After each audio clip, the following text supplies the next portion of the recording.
The Ravens Flock presents The Black Files, an uncensored interview and review podcast for all geek fandom. Welcome everybody, friends and pals, guys and gals, boys and girls around the world. Pop a squat, pop open a cold with all of your friends. It is Wednesday night, it's a couple of hours past 10 p.m., and you've been granted access to the uncensored and uncompromising interview and review podcast of the Ravens Flock. So whether you're a friend or a fiend, boy, girl, or in between, you are tuned in to a brand new episode of The Black Files. Well, thank you, Wancho, for that introduction. Happy to be here on Wednesday night, April 2nd, 2025. And okay, what happened, Juan? Was it a party foul? A little bit. It splashed into my eye, going through my glasses lens somehow. Well, at least it didn't spill on the floor or on your clothes. That would have been more embarrassing. Or on the keyboard. It did spill on the keyboard. That would have been very disastrous. It did spill on my on my shirt, and it did spill on the keyboard a little bit. The only thing is, damn you, Juan! No, the thing is that it went in my eye through the glasses lens. All right. Oh.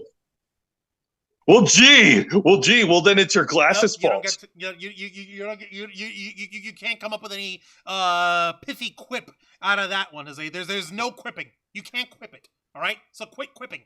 Quit quipping right now. Quit your quips. At least I don't do party fouls. Quit your quips. Oh! Quit your quips. Quit your quips. You can't quip. This is unquippably quittable. You quit your quips now. Quit the quips. Welcome, everybody, to the Black Files. I'm your host, Juan Arouse, one of the heads of the Ravens Flock, the tech guru of the team. I'm the guy who apparently got a spring shower from my glitch cup. More on glitch in a minute. Oh, my God. And no, I'm not into that kind of stuff. I'm not that kind of a freako, all right? Get those dirty thoughts out of your heads, you silly, dirty moo cows. But thankfully, the folks who aren't silly, dirty moo cows are joining me here tonight, and I'm not alone for that, thankfully.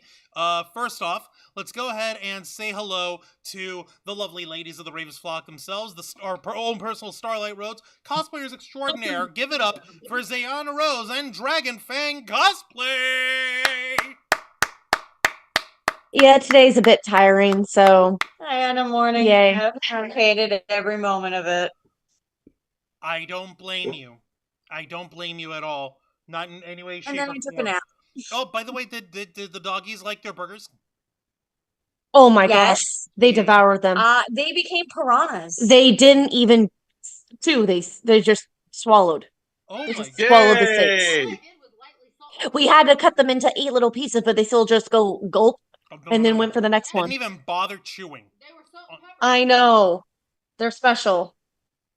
It's unbelievable. And you've got K-Storm to thank for those, because she's the one who seasoned them and cooked them especially for the puppies. Let's also not forget the living id of the Ravens Flock himself. A man with a million opinions and zero apologies. A dude who is uncompromising and unyielding in his own way. The host of Los Amigos Play, live every Saturday afternoon at 5 p.m. Eastern Time. Let's give it up for Mr. Angel Mendez! Hello, everybody. Thank you kindly for joining us today. It is a pleasure and a joy to have you with us here, as usual. And you know what? Sometimes you gotta be reminded that the corpos are not your friends. Today, people have received a harsh reminder, and we'll talk about that on Saturday. But until then, thank you for joining us, and I hope that you will enjoy the show as much as we enjoy making it for you. Thank you for joining us on this one, Angel. It really does mean a lot, and especially for the guy who put this entire episode together. Let's not forget the man himself, the founder of the Ravens Flock, the executive producer and content manager of our channel, the host of Wrestle Rewind live every Thursday night at 10 p.m. Eastern, and the host of the Ravens Flock live every Saturday night at 7:30 p.m. Eastern Time. Give it up for Mr. Jose Casa!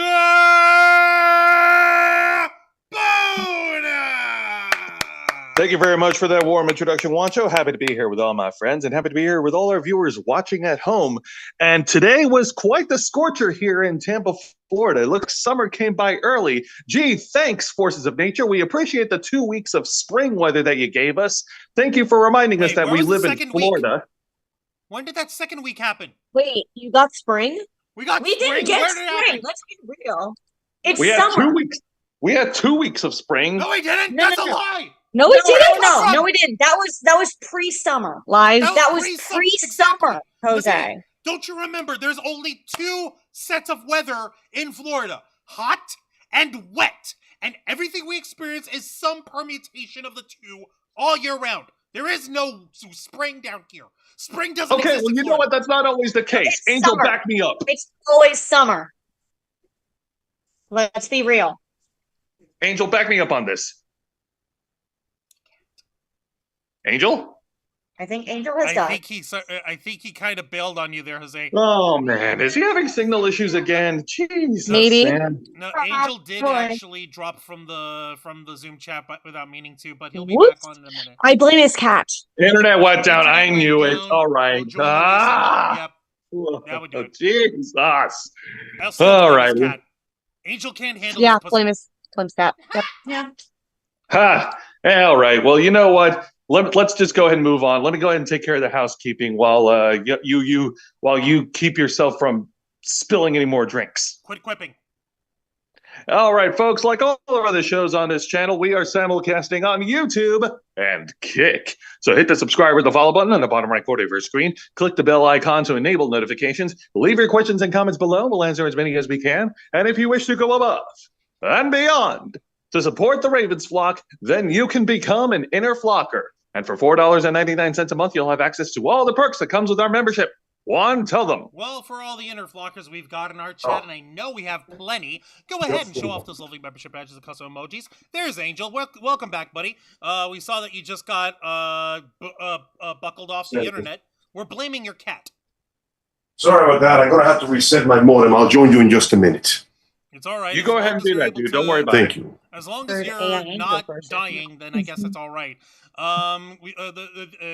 So folks, share those membership badges, custom emojis, letting everyone know that you're here to help rescue the Ravens flock from the clutches of late-stage capitalism to become full-time streamers. Since 2013, we've been working hard and staying strong, making your voice our mission. The only thing standing in our way is the fact that we have to work 9-to-5 jobs just to keep our lights on. However, there's a very simple way that you guys can help us break free from these shackles of fate. And all you got to do is what you've been doing for us this whole time, supporting the Ravens flock the way you have been since day one, supporting us by liking, commenting, sharing, and subscribing, and hitting the notification bell for all our alerts, and making sure that you're on top of everything that we put up. And the more folks that you share this to, the more subscribers we'll get out of it, and the more subscribers we get, the more inner flockers can come out of that.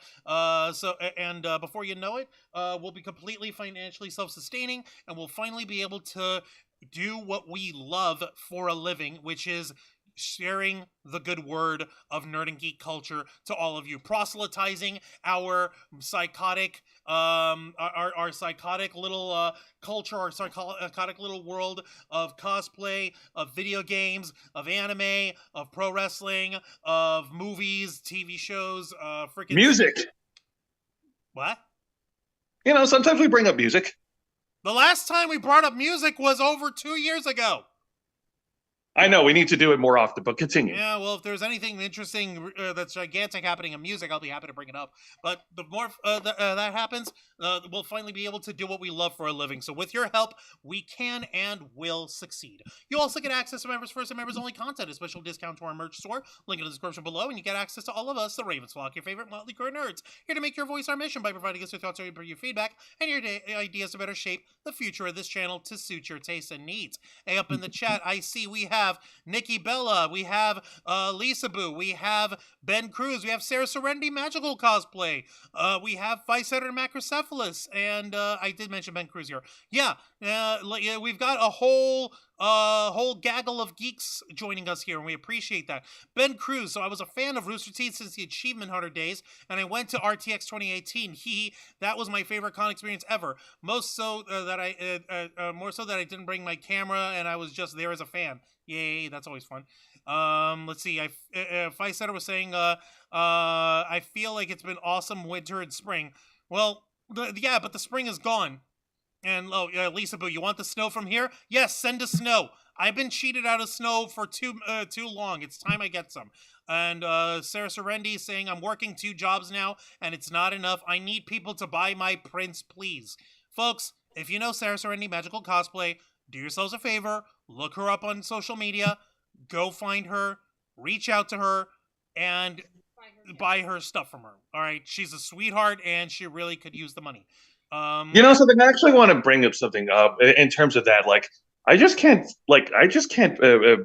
picture myself working 2 jobs. Like, that'd be strenuous for a person to do, like on a weekly basis, to try to hold down one job, then hold down another job to make ends meet, and that takes a lot out of you. I really hope you're not trying to use like Sarah Serendi's as problem, in order for us to segue into our No. I was actually sympathizing here, and I really do hope that things do work out well for her. Like, it's been shitty all around. I'm not going to get personal on our end, but it has been shitty all around, and we're just doing the best we can. Yeah. That being said, I actually want to bring up Ben's comment here because I'm glad that he had the chance to enjoy RTX convention like that. So am I, and I really am glad that you're not trying to take advantage of our friend's problem. Juan, drop it. Because that's my job, which is why this job is being fuck you. The Ravens boys is show everyone. Oh my God! You asshole! You guilt me, and then you did it. Screw you, man! I can't even do it with a straight face. I'm sorry, Sarah. I'm sorry. I am so sorry. I couldn't help myself. I had to do it because A, it's a whammy on Jose, and B, it was also terribly convenient for me to whammy on Jose, which is why we here at the Race Vlog are proud to be partnered up with at Glitch Energy. Did someone say energy? That's right, Angel. I just piggybacked on Jose's I just piggybacked off of Jose's social faux pas in order to plug our wares. Glitch Energy specially formulated smart energy blend keeps you running strong all day long with 0 carbs, 0 sugar, 0 calories, 0 lag, and 0 crash. And you want to do yourselves a favor, folks. Make sure that you go to glitchenergy.com. Make sure that you go ahead and subscribe to them. Get their newsletter. They have tons of exciting offers, tons of cool promo information, and also remember to bookmark their website because you never know when they'll be dropping a new flavor and when a new product would be released. For instance, just this past weekend, Glitch Energy went ahead and debuted their new quest item flavor, which is inspired by the video game Medieval Dynasty, and it's a sweet apple flavor over here. I haven't heard anyone else trying it out yet, but I'm excited for this one. Also, yes, Jose, I did that, and no, I'm not sorry.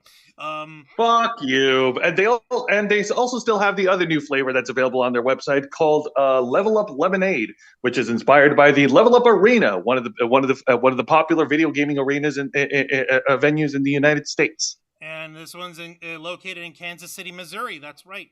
Let's see here. Joanne's closing is another tragedy, the end of an era. You're not wrong about that, Fight Setter. Yeah. Let's see here. Yeah, we know that. To give y'all a spanking. Ha. Juan noises.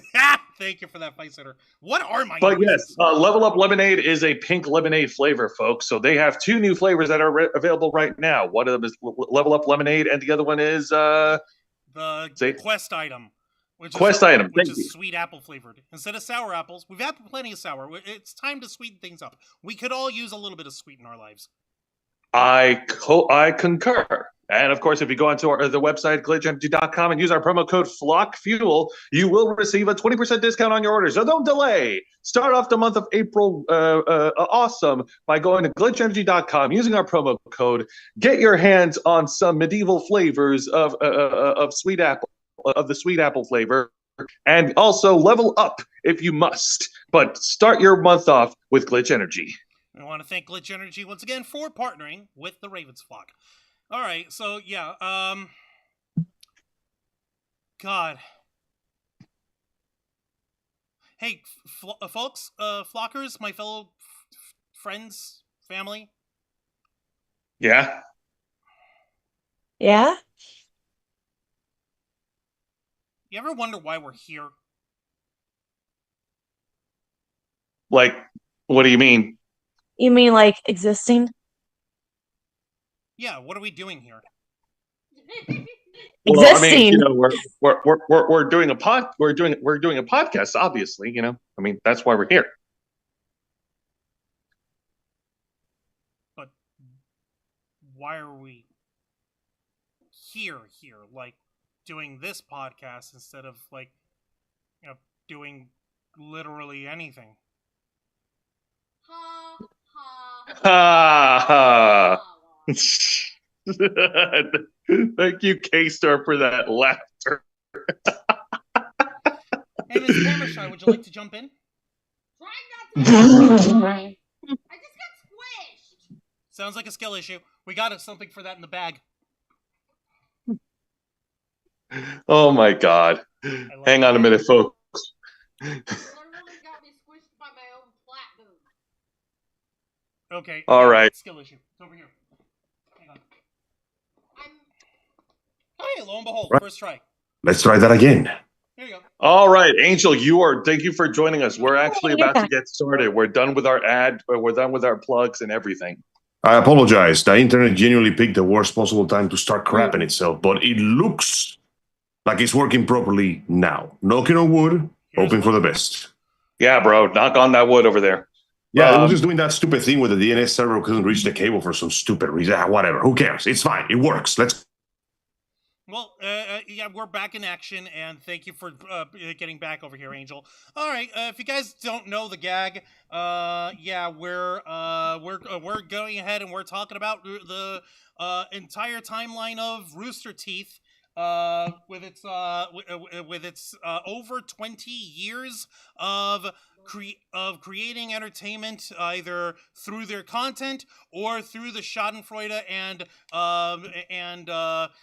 misadventures of the behind-the-scenes work happening in their studios, which is something that we can both learn from and celebrate all at the same time. So we'll all be happy to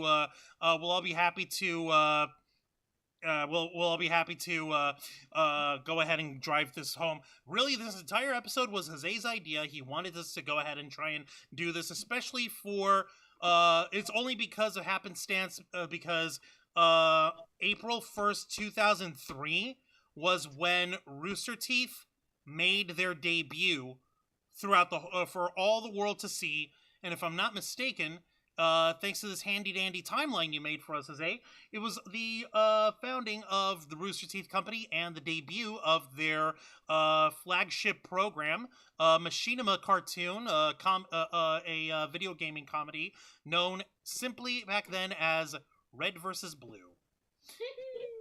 And thus began some of the most ridiculous horse crap, featuring two teams of misfits fighting over a box canyon for no good reason.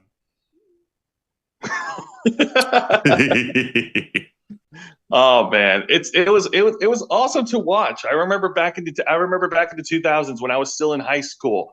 I remember Juan would keep sharing these jokes, and he would share, and he would sometimes share with me like these episodes of Red vs. Blue that he would get his hands on, like because back then in the back then in 2003, like there was no YouTube. YouTube wasn't around until 2 years later. So what are the odds of that? I keep forgetting about that. Mm-hmm. Right? Yes. Jesus Christ. Rooster Teeth predates YouTube. Think about that. Damn. God. Sorry, it's just that my earliest memory of that is the Machinima logo on YouTube. So by the time I even got to know them, they were already around like for a while. It's oh God, I feel myself aging real time. Oh God, Hey, careful, Angel. You don't want to cramp up. Replacing your kidneys. You can't see me right now, but I just turned into that one guy from the Indiana Jones movie that drank from the wrong cup. Oh no! I became a practical effect. Help! Oh no, you became a practical effect.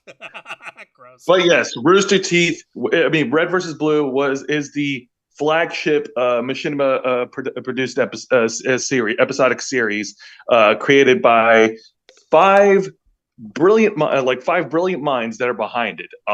There's by brilliant, we mean basically college age dorks like us.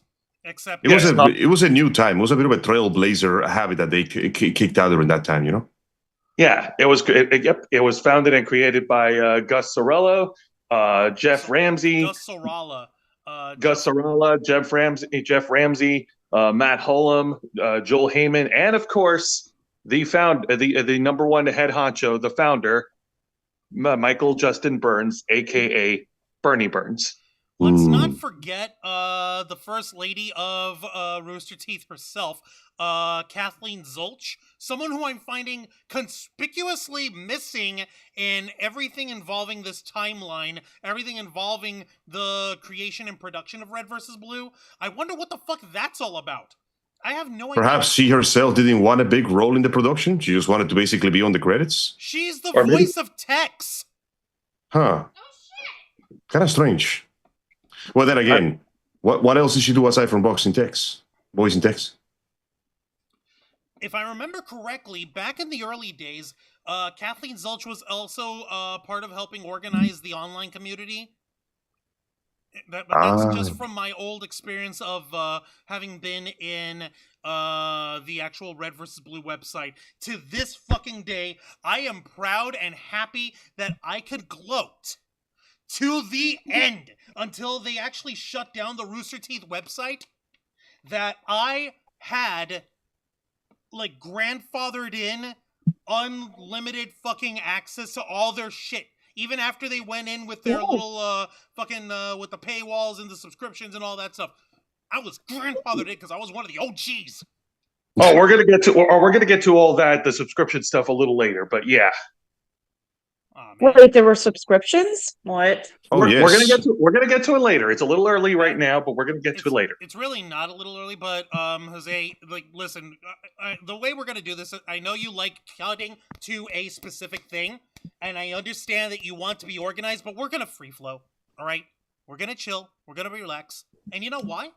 Because we're gonna relax and free flow in an organized manner. See, this way, you can have your anal retentive organization, and I can have my anal retentive fucking with your anal retentive organization.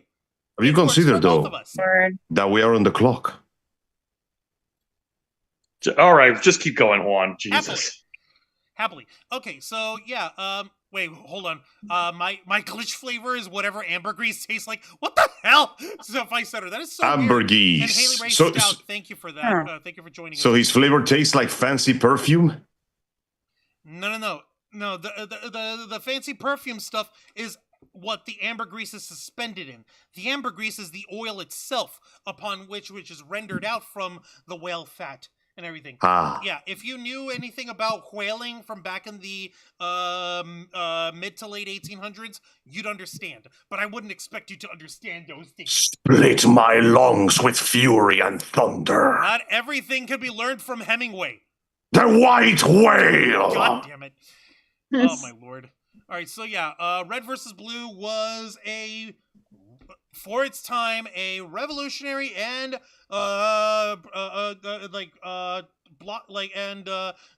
fucking eye-catching and inspiring way of literally doing videos by recording video game gameplay and recording it in a way to make it look like it's actually like being acted out instead of just literally fucking like bobbleheading the camera of the player that's doing the actual movement.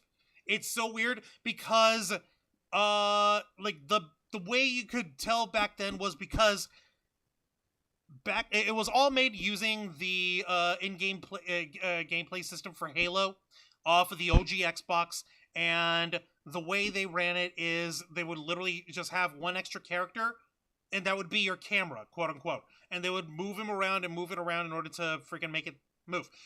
But the one thing that they could not get rid of was the like where you have the heads-up display in Halo, the aiming crosshair reticule at the center of the screen. They were never able to get rid of that for the longest fucking time, and lo and behold, that's it wasn't until after they got to season 3 that they transitioned over to the Halo 2 system. Yes. Yes, season 3. Yeah, because that's right. Yep, there we go. And if you don't believe me, that's where I'm getting the information from this handy dandy Wikipedia page here. And yeah, let me see here. Yeah, that was literally when they shifted over to it, and they weren't the only ones who were doing like AMVs and who were doing videos and all this crazy shit about with Machinima. They're just the ones who did it the best. They just ended up doing it better than others because they had it set up with like actual written scripts and shit for a little while. Even though for the longest time it looked like they were just bullshitting throughout the entirety of their run, but lo and behold, there was a script, there was a plan, there was a plot, and they were, if I remember correctly, they were trying to tease like the first 5 episodes, the first 5 chapters of Red versus Blue, as if that was all it was gonna be. Because they killed Church right off the bat. One of the principal... That's true. Yeah, they killed him like... Do you ever wonder if they imagined how big it was going to get? Not a fucking chance. Yeah, because... There is no way in hell they would. For context, for those who are listening, by the time Rooster Teeth was doing their thing, this kind of show was not exactly unknown. People dubbing their own dialogue over video game footage was, well, and it still is, a pretty much tried and true mechanic. They were just one of the few that decided to throw a bit of a narrative, very tongue-in-cheek, very Naked Gun-esque narrative to the story, and decided, yeah, let's just fuck around with this. You know, let's see if the people like it and do something. And, well... To be fair, though, this is in no small portion because Halo was the hottest thing since the existence of sliced bread at the time. But to say that the popularity of Red vs. Blue exploded would be an understatement. That thing was like a solar flare. It didn't just put them on the map. In some ways, it kind of changed many of the aspects of online comedy culture when you think about it. You're right about that. This is all like, yeah. You can shit on me for this one, but yeah, this was gamer culture of the highest order, and it was all set in order to show folks what they could do. And this wasn't the only thing that was out. There were also there were also video gamers trying to set up live streams before we had proper live streaming tech that wasn't janktified and tied to some ancient ass like instant messaging program like the AOL Instant Messenger or Yahoo Messenger or MSN. Mm-hmm. Like, oh my goodness, AIM, Jesus Christ. Oh my gosh. Now, One of the best ones. After these guys had actually released the debut of Rooster Teeth, that on apparently on April 1st, fast forward a couple months later to July 23rd, where they had apparently had traveled to the 2003 Machinima Film Festival, where Red vs. Blue won awards for Best Writing, Best Picture, and Best Independent Machinima. So, holy crap. Yeah, right off the bat, blockbuster success. Fucking accolades, like, out the ass. Everybody was loving it. Fucking hell.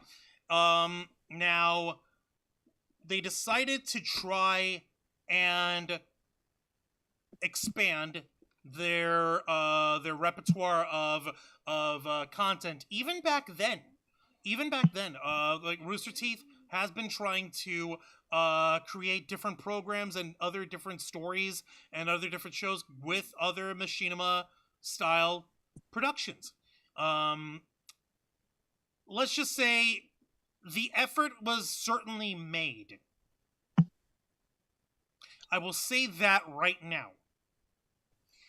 Only because the madness of what Red versus Blue ended up coming up with were not. What's the word I'm looking for? Good. That's one way of putting it, yeah. Okay, so they tried to create in May 2004. They tried to come up with another series that was sort of like a parody of reality TV called The Strangerhood, and it was using The Sims 2 in order to actually pull it off. So, and basically, like, it's a spoof off of reality TV, and where you have like 6 or 8 characters who all wake up one day unaware of where they were or how they got there. All like 6 or 8 strangers, 8 strangers on her, and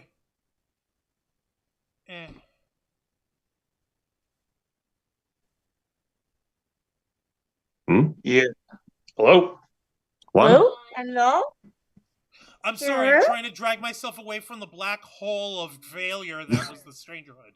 Oh, I thought that somehow the audio cut out. I was like, hello?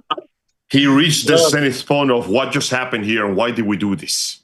Yeah, sadly, the Strangerhood was a swing and a miss. Spectacularly so.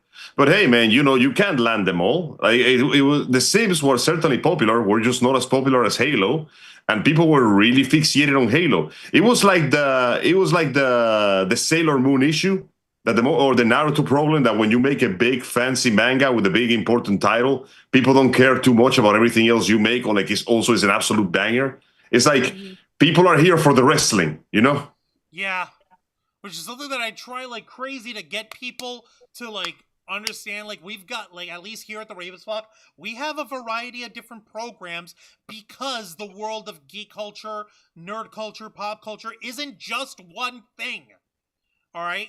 Like, that's probably the reason why we have such crappy luck with the stupid YouTube algorithm, because we don't focus on just one little thing and freaking stick to the one niche and just milk that niche and drill it until there's nothing left but a hollow and vapid husk where humanity and joie de vivre used to live. No, we got more than that, because life is more than that, and nerds are more than that, which is why we try and profess more than just one kind of special interest. So, like, yeah, this was the Strangerhood. Hang on a minute. Juan is stunned again from Juan, please, escape. Okay, I need to get this off the screen. Oh, dear God. Turn that off, man. I'm trying, okay? Shit, cut me a break. This isn't going to be this isn't the last time that they're going to try and spread out beyond Red versus Blue throughout this time. They also tried tried out their hands on like a paranormal team experience called Panics, which was a machinima based off of the video game Fear. FEAR, First Encounter Assault Recon. Oh, man, that game was great. Hard as hell, but it was great. Yeah, this whole thing. And this was a couple years afterwards, in 2006. So when Jose and I were first exposed to Rooster Teeth, this stuff was in full swing. They never got around to a second season of The Strangerhood, so that's how you could tell it was dead on arrival. Like I said, the effort was made. And they, if I remember correctly, I think that was the only other. No, there is another one. Okay, let me see what this was. The fact that I don't remember any of these things should tell you just how much they managed to imprint themselves in my memory. You're just giving me new information right now. Oh, am I? Okay, get a load of this. And you're gonna love this. Let's see here. The miniseries one. Okay, so the Panics miniseries apparently won an award for best writing at the 2005 Machinima Film Festival.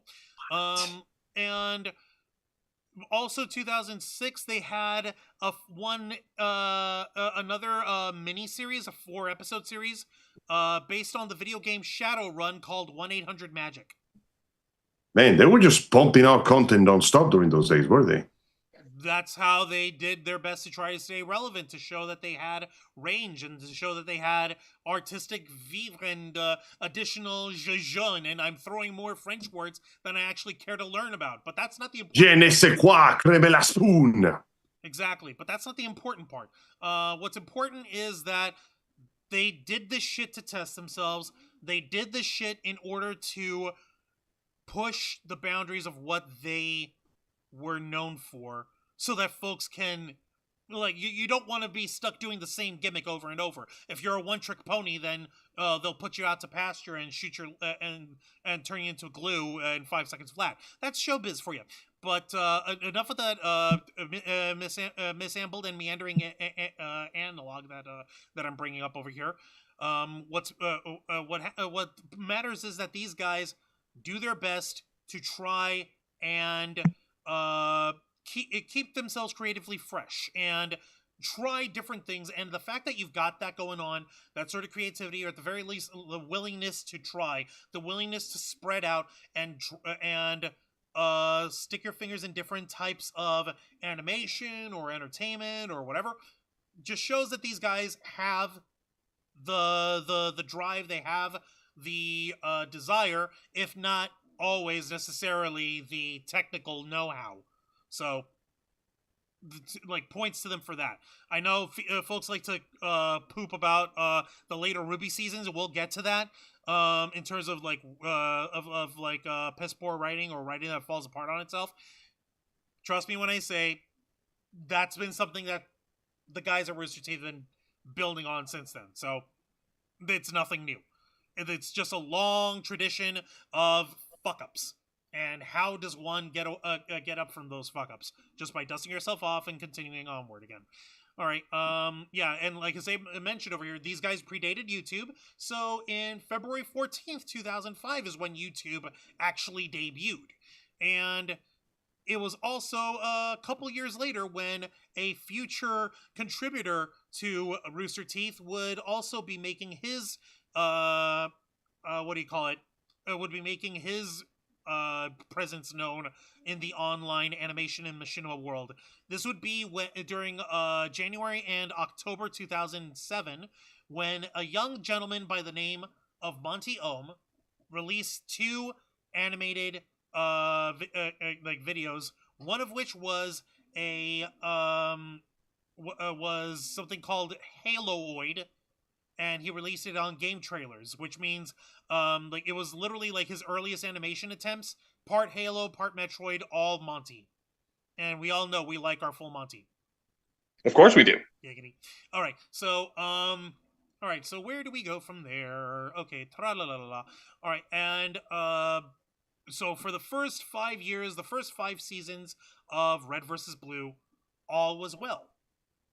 We had our laughs, we had our gimmicks, we had our stories, we had plot lines, we had drama, we had family members popping up, we had pregnancies, we had bombs, we had alien pregnancies, we had talking bombs, we had alien pregnancies inside a guy. We had caboose. Pregnancies was one pregnancy. Fucking Tucker, that's what he gets for being a whore. Yeah, Monty was a bit of a game changer with his arrival. The man somehow took the poser engine, which is notoriously difficult to work with, and created a series of incredibly well-animated fighting shorts that eventually combined into a sort of a semi-pseudo story called Dead Fantasy, which involved many characters from, well, the Final Fantasy and the Dead or Alive series beating the living hell out of each other. Threw a couple of characters from Final Fantasy, from Kingdom Hearts in there near the end, but ultimately there wasn't really much of a story, as there was a reason for just him to flex his posing muscles, and in a very short time he became the gold standard when it came to fighting online animation. So the second that people found out that this man was going to start working with Rooster Teeth, well, the hopes were high. It's undeniable. Like, I mean, holy shit, you guys have seen what that guy does. Well, of course. And Xehanna Rose and Dragonfang. Have y'all ever watched that old video of Dead Fantasy? Yes. Mm-hmm. Yep. Yes. Good shit. I at first wasn't interested, but then someone showed oh gosh, wait, was there one with teeth in it? I think so. Yep. Yeah. They all have teeth in it. Well, I can't remember which one it was. But I was shown that, and I was like, okay, fine, I'll watch it. And I watched it, I was like, okay, this is good. Is there more? There was. You made like 8 Yeah, episodes of this stuff. It really was solid. amazing, Actually, especially back 6. then. It was actually 6.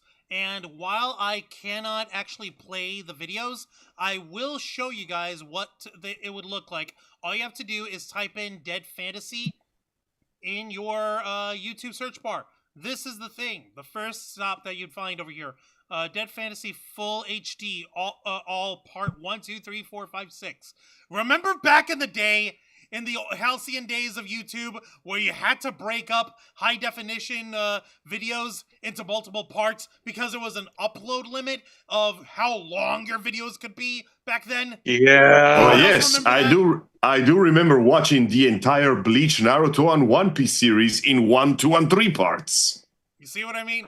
Exactly. Same. I fucking know it. It was a simpler time, and god damn it, it was a better time before all this copyright horse shit got in the way. Like, here are the originals with Monty Oum's original ass YouTube channel. So you Let me see, put it this we're way: fucking you want to around feel here 15 years you want ago. to feel old? The first Dead Fantasy video has music from the first Matrix movie. There. Rob Oh my Dugan, gosh. Furious Angel. Yeah, But then again, yeah. Wait, when was the first one actually posted? 15 Do we years know? ago. Oh my god. Oh wow, my Specifically- body's literally turning to sand before my very eyes. Specifically, March 12th, 2010. Oh As you my guys can gosh. see, I'm not playing the video, so I'm not breaking any copyright. Haha, fuck off. Uncle Neil, you're not my real dad. I don't know my real dad. Anyway, what do you call it? But yeah, March 12th, 2010 was when the first part of Dead Fantasy, and you could see because he put a 01 at the end of the title. That's how you know that's the first part. And lo and behold, well, this isn't right. Let me just go ahead and click the like button on that. Rest in peace, Monty. Memento Mori. More on that later. Yeah. No, I literally go ahead and like, oh, well, it looks like we never clicked on it in the Ravens Flock channel. We never watched it from there. So I'm going to go ahead and give it a proper like, because that's what you do. That's what you do on YouTube. You hit the like and subscribe button and you share the content, and you hit the notification bell to stay up to date on all alerts. Which, by the way, how many of you guys were watching had actually got a notification last night about the big announcement that we were going to put out?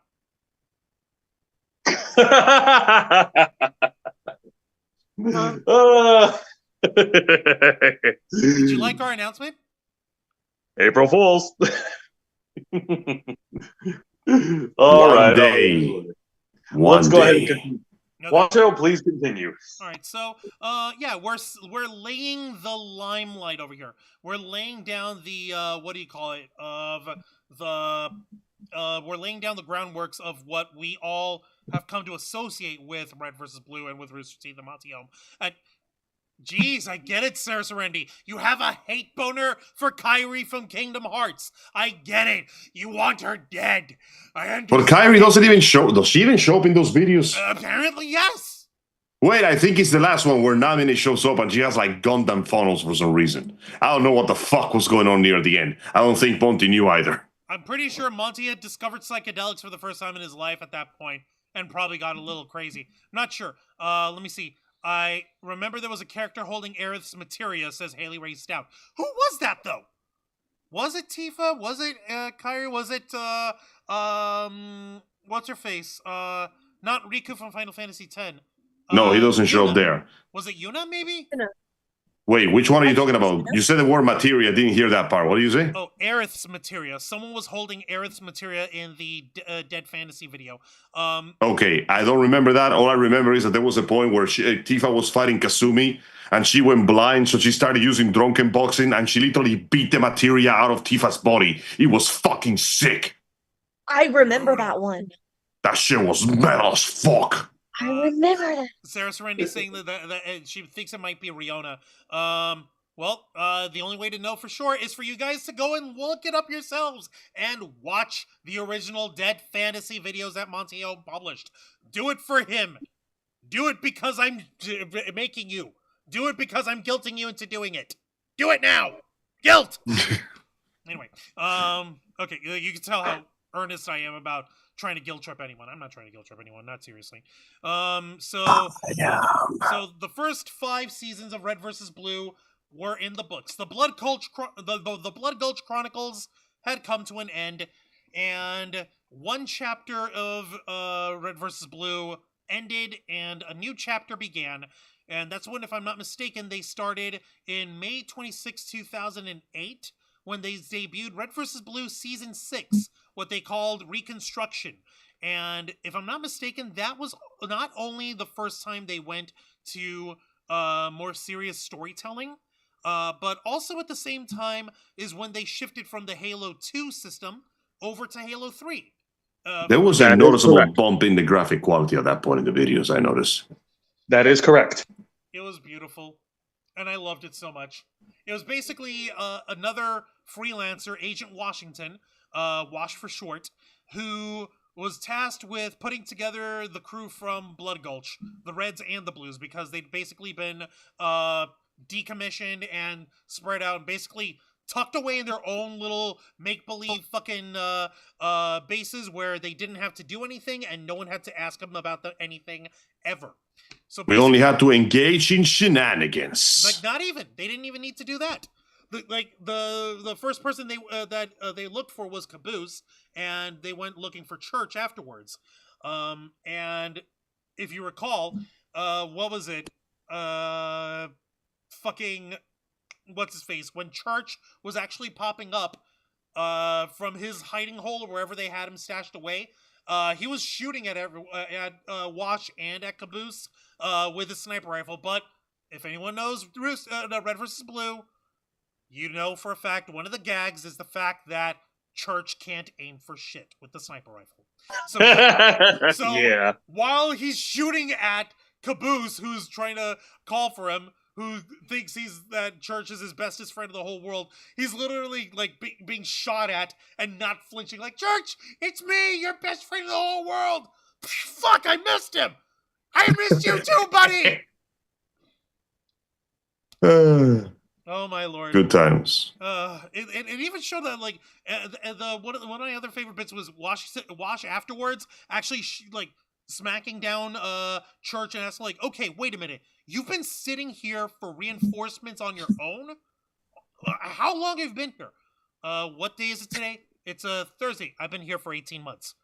You've Jesus been here alone for 18 months? Church's response was just, yeah, it's been pretty great. That just shows you how done he was with everything. It was very Naked Gun-esque in the way they wrote the comedy, you know? Like, there was a plot somewhere, but we are gonna make these fucking jokes work one way or another. You hear me? So yeah, that's true.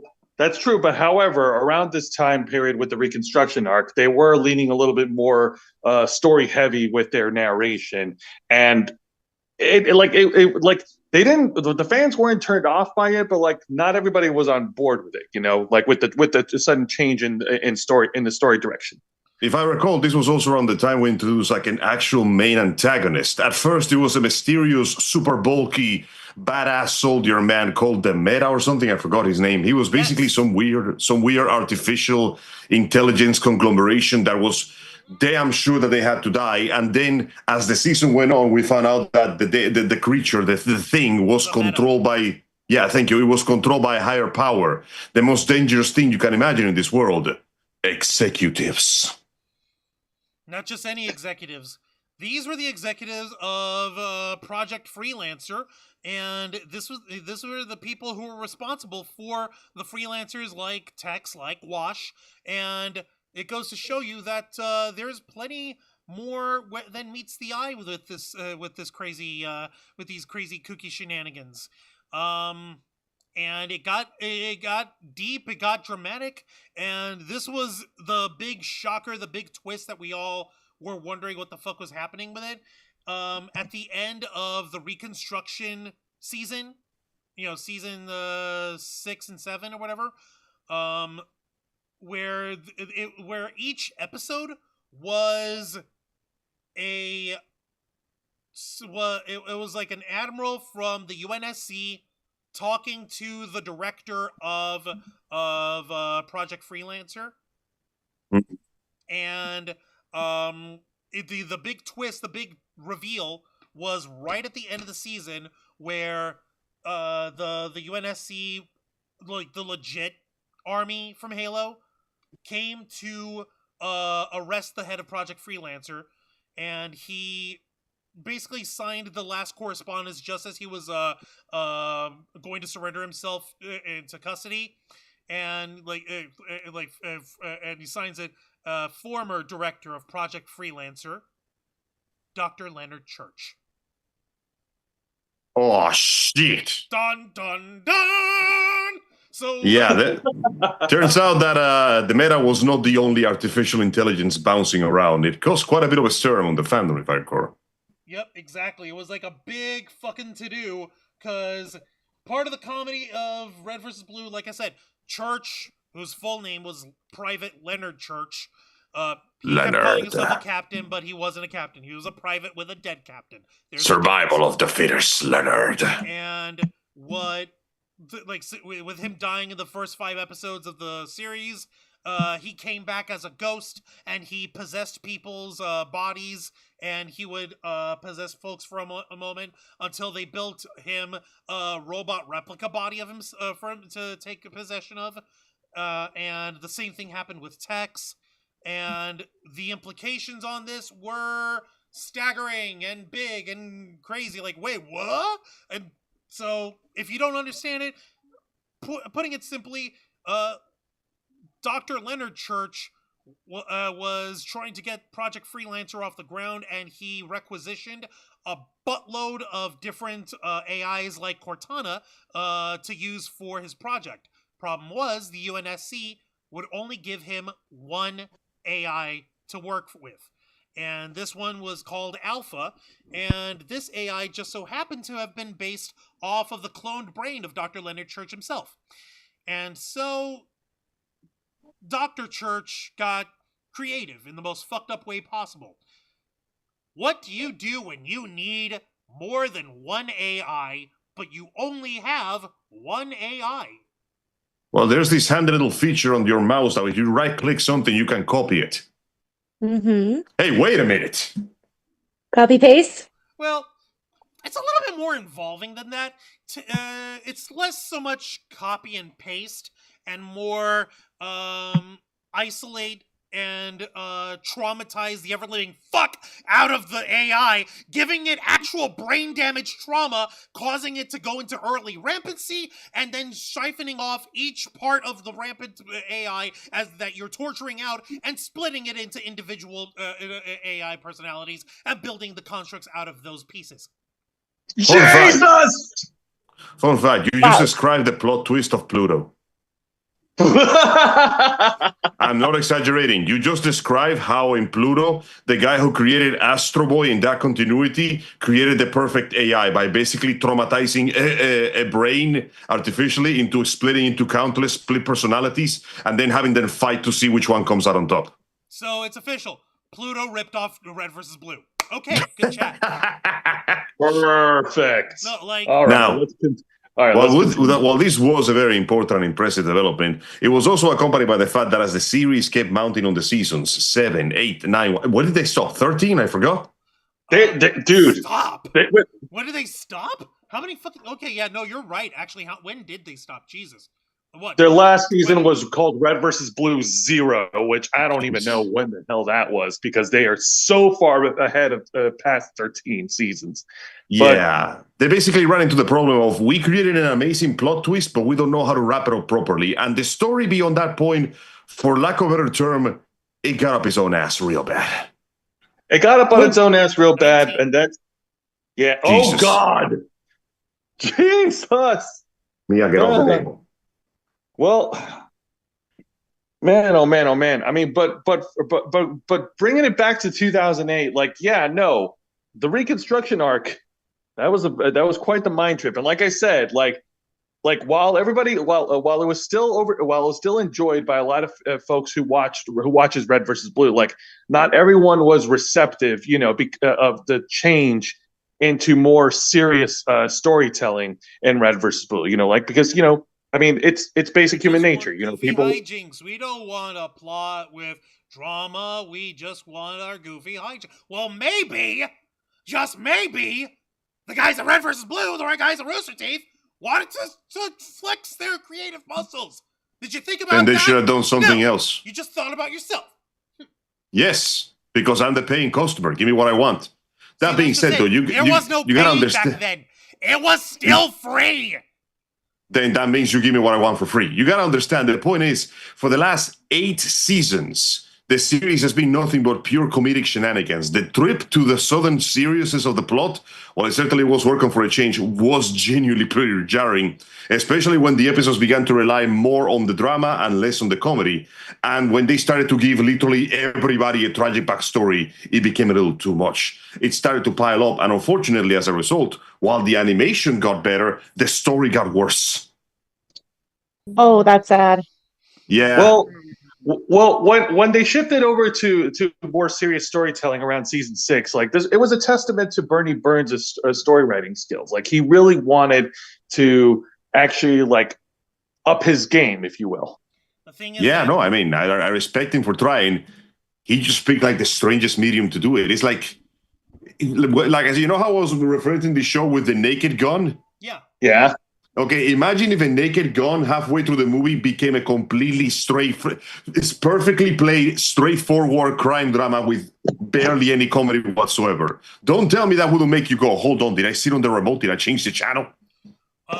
There's a difference in how that worked out because another argument can be made, counterpoint here, that it might feel jarring now to us in hindsight, where we can actually, if you have all the videos and all the series available for you to watch in one shot, it might feel jarring. The fact that every one of those episodes was like the shift to more dramatic storytelling between seasons 6, 7, and 8, and moving forward with still having comedy in there. Every one of those episodes would come out not weekly, not daily. It was like maybe monthly if you're lucky. Yeah, there was a very irregular schedule, especially as the episodes began to get longer and longer. So that gave more time for people to breathe and discuss and speculate in the forums and in the online community and all that to actually let this stretch out and let this shift over to more dramatic storytelling. Gave it more room to breathe. A closer analogy would be if, instead of just being a set of 3 movies, if The Naked Gun were a long-standing television series. Ah, so you're telling me it's the Scorcher quadroceptology. Almost. No. It's Scorcher. No, wait, no. It is Scorcher. And No, now, as the polar caps freeze over, the world will require his help. And the man who saved the world 7 times before will have to save it. Again. No, Oh my God, Angel! That's literally Jeez. not it. Who turned off the thermostat? No, that's them jumping the shark on themselves over again. There's a complete difference between tonal shift and shark jumping. The shark jumping for Red versus Blue started coming in the later seasons. Like you said, with everyone having a tragedy and backstories and shit. Like that's where shit got shark jumpy. They fully landed directly on top of the shark and plopped right on the fucker in their Red versus Blue Zero thing. So yeah, that's the one where nobody can even tell me what happened in Zero. That should tell you how little interest there was for what the hell was going on in that time. That's because they really kind of milked the goodwill on that one, didn't they? Because I think at some point it's one of those cases of if you introduce a serious plot in a mostly comedy series, people expect at least a solid landing, a proper conclusion. But if it just keeps going and going, like they introduced this plot twist on what season? Season 8, 7? No, they set the groundwork for it all in season 6 and building over to 7 and 8 and developing 6. And we reach season 19 without a proper conclusion to any of that. Like, come on, man. I understand that sometimes you gotta give me a slow burn, but I'm putting my hand on the coals here and I'm barely getting singed. You know what I mean? Okay, but you're saying that as if so now you're just saying that you're saying that it took too long. Just a few minutes ago, you were saying that it was a very sudden and abrupt total shift. So, it felt abrupt to me, but they still handled it well enough. But then they just kept handling it, and then they just kept handling it. Handle it! Well, let them handle it. Shit. They handle too much. Get your hands off that thing. No. So it wasn't until season 8 actually kicked in where the behind the scenes cross pollination and collaborative process where the world of Rooster Teeth and the world of Monty Oum actually came to a head, and that's when we got the very first fight scene of Red versus Blue that wasn't just a whole total shit show gag. It was 100% completely directly animated by Monty Oum's system and his way of rock'em sock'em lightning bolt action style fighting. Also, Ulysses Fartknocker is in the chat. Hey, hello, Ulysses Fartknocker. Welcome to the Black Files. Agent Washington. You gotta admit, it was pretty funny seeing how everybody went from, except from Tex, who usually was the good fighter of the team, everybody went from bumblefucking to, we're still bumblefucking, but everybody has black belts in jiu-jitsu for some reason. Oh no! It was amazing. Oh no! It wasn't everybody having black belts in jiu-jitsu. You got to remember this is what happened when where they discovered, oh shit, if Church is an AI, then what does that make Tex? Is she also an AI? And they find a robot body of Agent Tex, and they fight her off. And by fighting her off, I mean they absolutely get the shit kicked out of them, and she mops the floor with them. All the wacky wahoo lightning bolt action, super speed kung fu panda action of flurry kicks and butterfly twists, they were all just coming from the Tex character. Everyone else was just trying to survive. Yeah, but they survived really stylishly. There was no style. They were running for dear life. They were hiding for dear life. They were running and hiding and cowering very stylishly, you see. I believe it ended with Griff being kicked up in the air and Tex with a fucking Looney Tunes ass style gag looking up in the air. She drags a whole concrete barricade, like the ones you would have at a construction place. She drags it aside,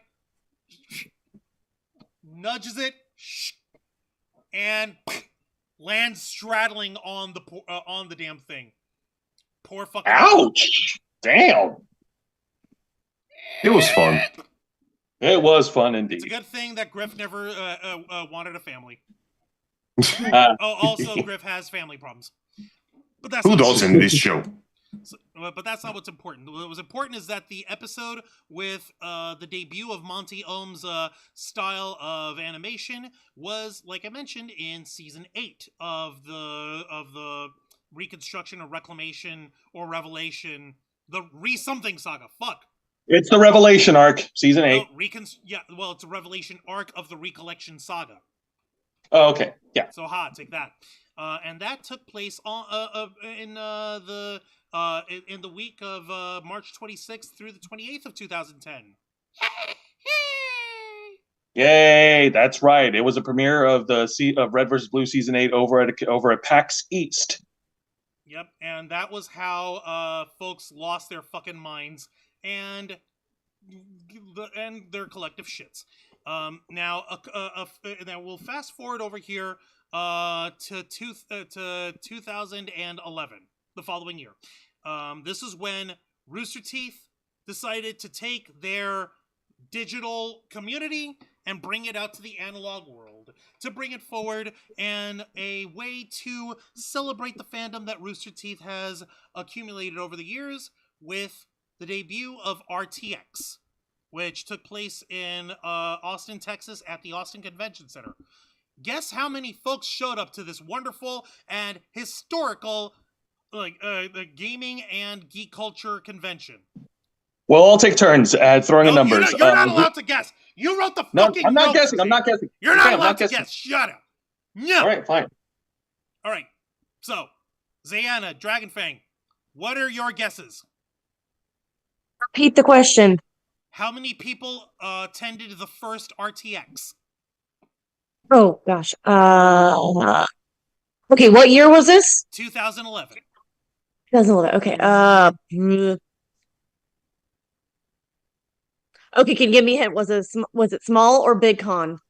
Just throw in any number. Yes. It was interesting size. Sorry. Yes. Okay. Throw out 15,000. No, they won't hit anywhere near those numbers until Okay, 2013. 1,500. 5,000? 200. No, more than that. 500? Angel, how about you? I was gonna say I'm gonna be generous. 500. Angel's closer. Huh. It was actually 600? 600. Yes. Just said 600. Oh. It was Okay. Since I guess close enough, I'm gonna go Google the result and Yeah. give me a sec. Apparently, they expected a much smaller crowd. They expected about 200 attendees. Well, that shows what they know, because they created a monster. Let me take a look over here. Yeah, the original RTX, which came out in 2011. The first one was attended by 600 people. The following year, the following year, 2012, that number shot up from 600 to 5,000. Damn. Whoa, that's a big jump. Yeah, that's cray. Wow. Fucking beautiful, isn't it? That's literally 10 times. Yeah. Well, almost. That is impressive. Like that alone is okay. The fact that for the first RTX they still got 3 times as many as they expected is pretty good for a small con. Yeah. The fact that number 10 plus, that is insane. That is a growth, and that was a 1-year growth, wasn't it? It was. Also, Wings of Eternal That's Night made their way into the crazy. chat. Yep. Dang. Well, Like you cannot underestimate how who's on the meteoric chat the one? rise of Rooster Teeth was. sorry, no, I was saying hi to Wings of Eternal Night who made their way in the chat. Welcome to the Black Files. And yes, Haley, Yeah, sure. you're right. Cortana was tortured in between Halos 2 and 3. So much that she was split into multiple versions while she was in the middle of rampancy. And that paid off in Halo 4 when she took her rampant pieces of herself in order to break down the Didact's big giant fuck-off machine, the Composer, which literally digitizes and kills humanity. The only way to stop the DRS machine is to stop him with your schizo powers. Go, schizo online girlfriend. Save us with your Random crazy shit. bullshit. Go! Yeah, but then she came back in Halo 5 and basically Skynetted us. We don't talk about Halo 5. We don't know about Halo 5. What's All right, Halo let's get- 5? All right, let's keep going. Oh, Haley Ray Stout was saying, like, I remember that part. I lulled so hard with the fight between Tex and the Reds and Blues. Yep. Yeah, it was pretty funny. Now, while it is true that the plot and the attendance of RTX was increasing at monumentally fast levels, if I recall, this was also on the time where the Monty really started to flex the amount of budget he received, because that was around the point where he started releasing the red, yellow, white, and blue trailers, correct? Well, that would be Is that right, Jose? that would be the following year, of course, in 2000. Oh, okay, my bad. That would be next year. So they already had an established big fan base of people that were like, this is the coolest shit ever. I want to see what you guys do next. But yes, to piggyback off of Angel, that's right. Around the following year, in November 7th of 2012, while Rooster Teeth were releasing their Let's Play videos of Minecraft on their Achievement Hunter channel, which, by the way, is another popular channel under the Rooster Teeth banner, they released the trailer of Ruby, RWBY. Which came up, like I said, November 7th, 2012 was the first trailer.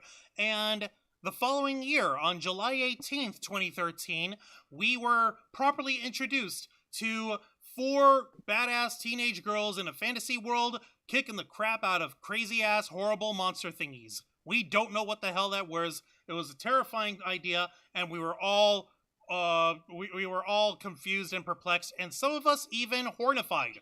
For example, how many fucking people at RTX in 2016 showed up dressed as Yang Xiaolong from Ruby to take photos with voice actress Barbara Dunkelman. There was a lot. That's a lot of Yangs. And not all of the Damn! was ladies either. We got some guys. Local Yang intensifies. This was also the introduction to the music of Jeff Williams and Casey Lee Williams, who were going to become incredibly well known for, well, she was like 15 when she started singing for this series, and she was already knocking it out of the park. It only got the music of the show, if nothing else, that alone continuously got better. Well, I won't deny that. Like, say what you want about the actual series of Ruby. The fact of the matter is, they having come from primarily doing all this machinima work, basically pre-made assets and animating those around in game, to moving in with Monty Oum's style, where you actually had everything built from the ground up, and including dynamic and frenetic fighting styles and action sequences. All of that dovetailed into the creation of Ruby, which gave our like CG animated, cel shaded, live action anime styled fucking weeaboos who love anime, and it's totally not due to the fact that one of the creators of Ruby had a unhealthy boner with Tifa. That's where Yang came from. But there is no such thing as unhealthy boners when it comes to Tifa. They are doctor prescribed, OTC pre-approved, no deductible, no copayments. Thank you, Angel. Yeah. I'm gonna be judging you from now on, Angel. You can try it, but it's Tifa. You know who agrees with me? The Embassy of Italy. What? Oh! Where the fuck is that coming from? Don't you Wow, remember he the old forgot. memes one? Yes, Dude, don't you remind remember- me. No. Yeah, no. I'm not even going to tell you. Figure it out for yourself. That's the surprise of it. All right, yeah. Don't fine. tell him either, Joe. He needs to figure this one out by himself. Okay, fine, fair. I won't say anything. Yeah, stop that. Sorry, Oh, Juan. dear God.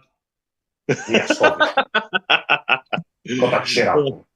But yeah, Why? we all saw the first season of Ruby when it came out in 2013. Well, we also got a chance to rewatch it recently, and the general Yes. consensus, like personally, I remember watching the first season, and I'll be honest, there were some parts in the story writing and some parts of the first season that got a little clunky, but overall, it was a solid start. Ironically, the thing that made Red vs. Blue work so well during its time was the one thing that caused a bit of a divisive opinion when it came to the first season of Ruby. To begin with, the episodes were short. The episodes were very short. The longest one was like 50 minutes. And there was also the fact that listen, I love the character, but there's no denying that they wasted half of the season on John Ark, who should have been a secondary character at that point. And the fact that people had to wait a week to 2 weeks between episode, and basically there were very few Ruby shenanigans, made the first reception of the first season somewhat mixed. And then it kicked up again when season 2 started. And not only did they make the animation and the choreography even better, Casey Williams went fucking bananas with the music. Also, Yeah. Very much so. Also, to clarify, it wasn't an Italian embassy. It was in the Italian Senate.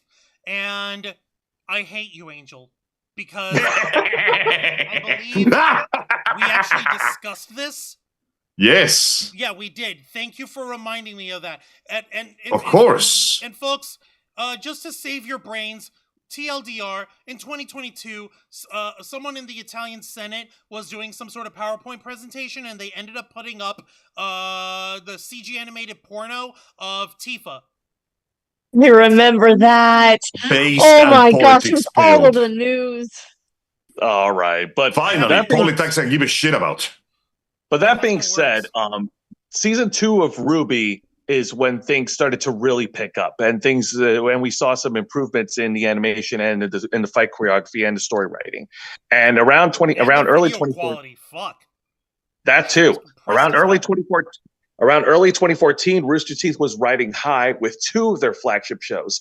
They've got Red vs. Blue, and they've got Ruby. And of course, they're still continuing to put out content for Achievement Hunter.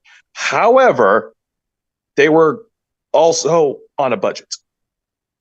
Yeah, being an independent company means that you gotta measure your money very well. And they grew up, like they ballooned. Like, we are not exaggerating when I say that their growth was almost unnatural in how quickly it came. In 1 year, their fan base multiplied by a factor of 10. They were pumping out at minimum two incredibly well-made and very expensive shows, and they were pumping out several alternate shows like Achievement Hunter, which took a lot of time and a shit ton of server space. No, seriously, if you try to find all their videos now, about half of them don't even exist anymore due to lack of archiving. You know what else Damn. You know what else exploded around 2014? Lots of other content. Think about all the content that came out around 2014 on YouTube, and Netflix at that time was in its is it safe to say that Netflix was in its infancy in 2014? Netflix Let me was check that still out. in the transitioning period. It was still working through street like video on demand. It wasn't full on streaming quite yet. If I remember correctly, was Netflix was still doing online DVD rentals, wasn't it? They were still doing actually so. it was in 2014 where they dropped the DVD rental and began the subscription plan shakeup that went from $8 to $9 per month for new subscribers. So no, in 14, Netflix was beginning to, I'm not gonna say pick up steam, I'm saying they were already at full speed on the tracks. They were already starting to ramp up as the big streaming service. Well, the point is that around 2014, at that time, Rooster Teeth was being outpaced by the evolution and the expansion of internet content, not just in Netflix but also online on YouTube. And they were and they wanted to expand on their own content, but they were working with the limited funds. However, their funds weren't quite so limited that they couldn't completely move to a different locale. They had started off in a dinky little warehouse somewhere off of the Dallas airport or some shit, or the Austin airport, and then they moved to an actual production studio called Stage 5 in April 2014. So yeah, Stage 5 in Austin, Texas. Stage 5 in Austin, Texas. That was still in an area where it used to be an airport. It was inside a large hangar. By the way, in order to add a little bit more context to this time, one of the ways that Rooster Teeth made money, for lack of a better term, was through the subscription service of their website. See, back in the heyday, when YouTube was getting big, getting really, really big at the time, and what year did you say YouTube was born? 2005. Right. So it actually took a bit of time for YouTube to actually pick up to its level of popularity. It didn't become a massive giant overnight. It was very popular and it ramped up steadily, continuously and constantly.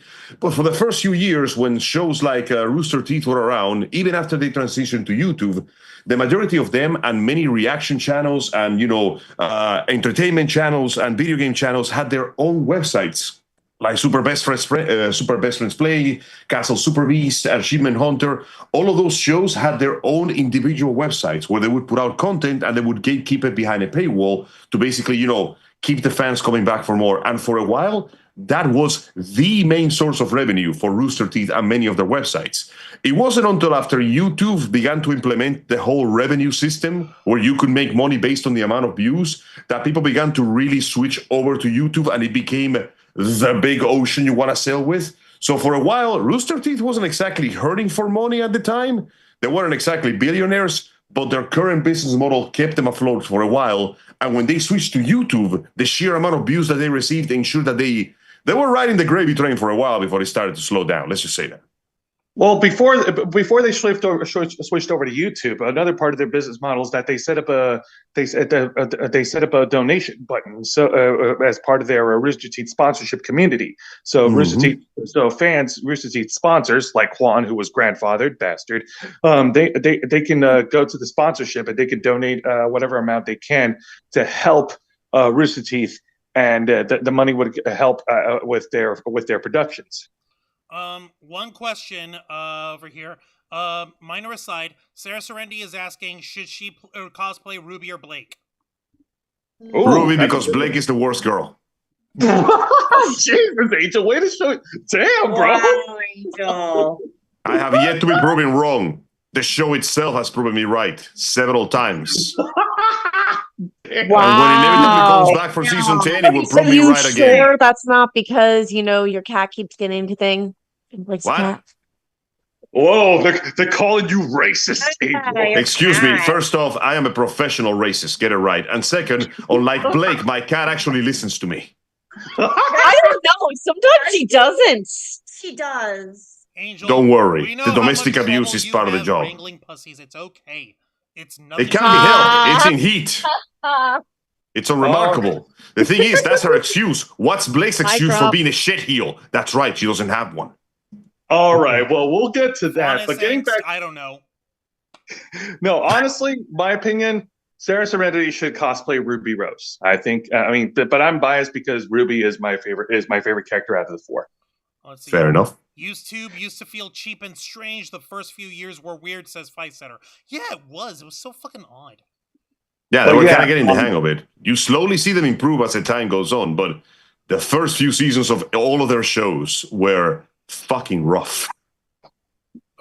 But yeah, that's right. But getting back to Rooster Teeth, after they moved into stage 5 around April, later in November 2014, they had found a savior, monetary or financially. They found That is. themselves an angel.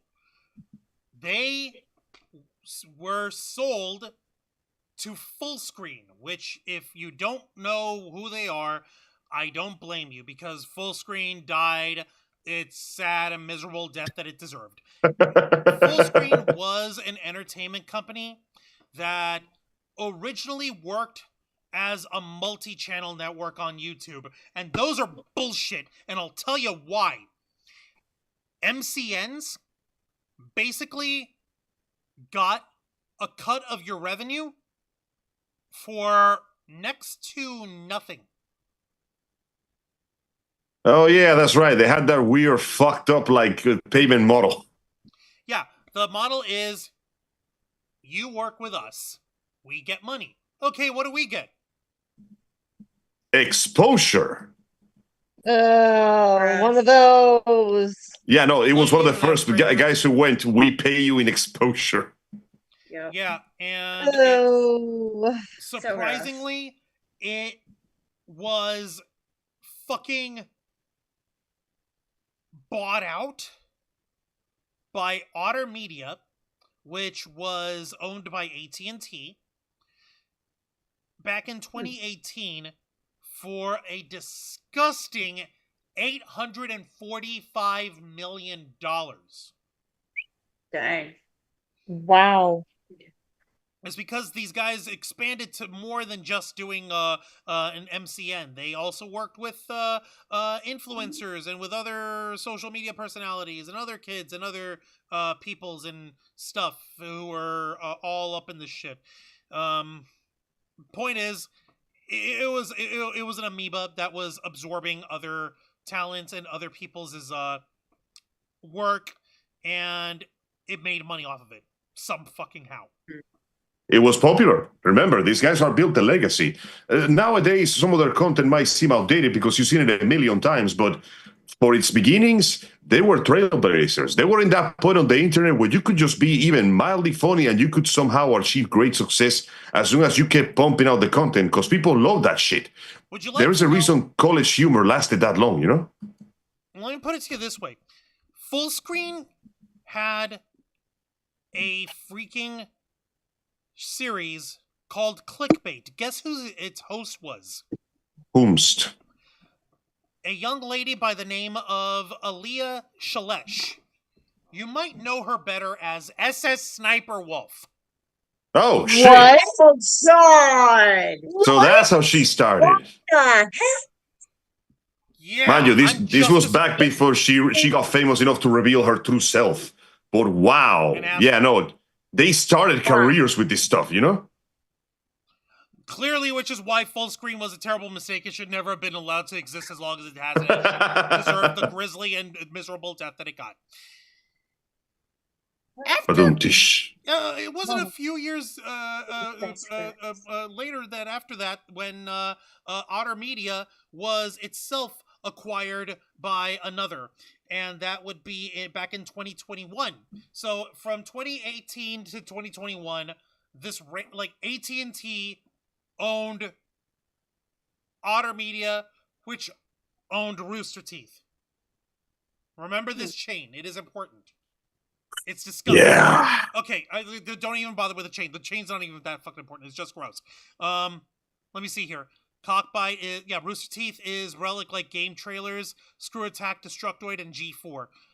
Oh man, Yeah. that hurts. That really Yeah. I am so I am so pissed at how old I am. And now YouTube just like Time dangles on a string. No, that's not how time works. All right, so let's get back to the actual timeline for Rooster Teeth itself. So this 2014 is where we got to go. The thing that's happening with it in 2018 is later.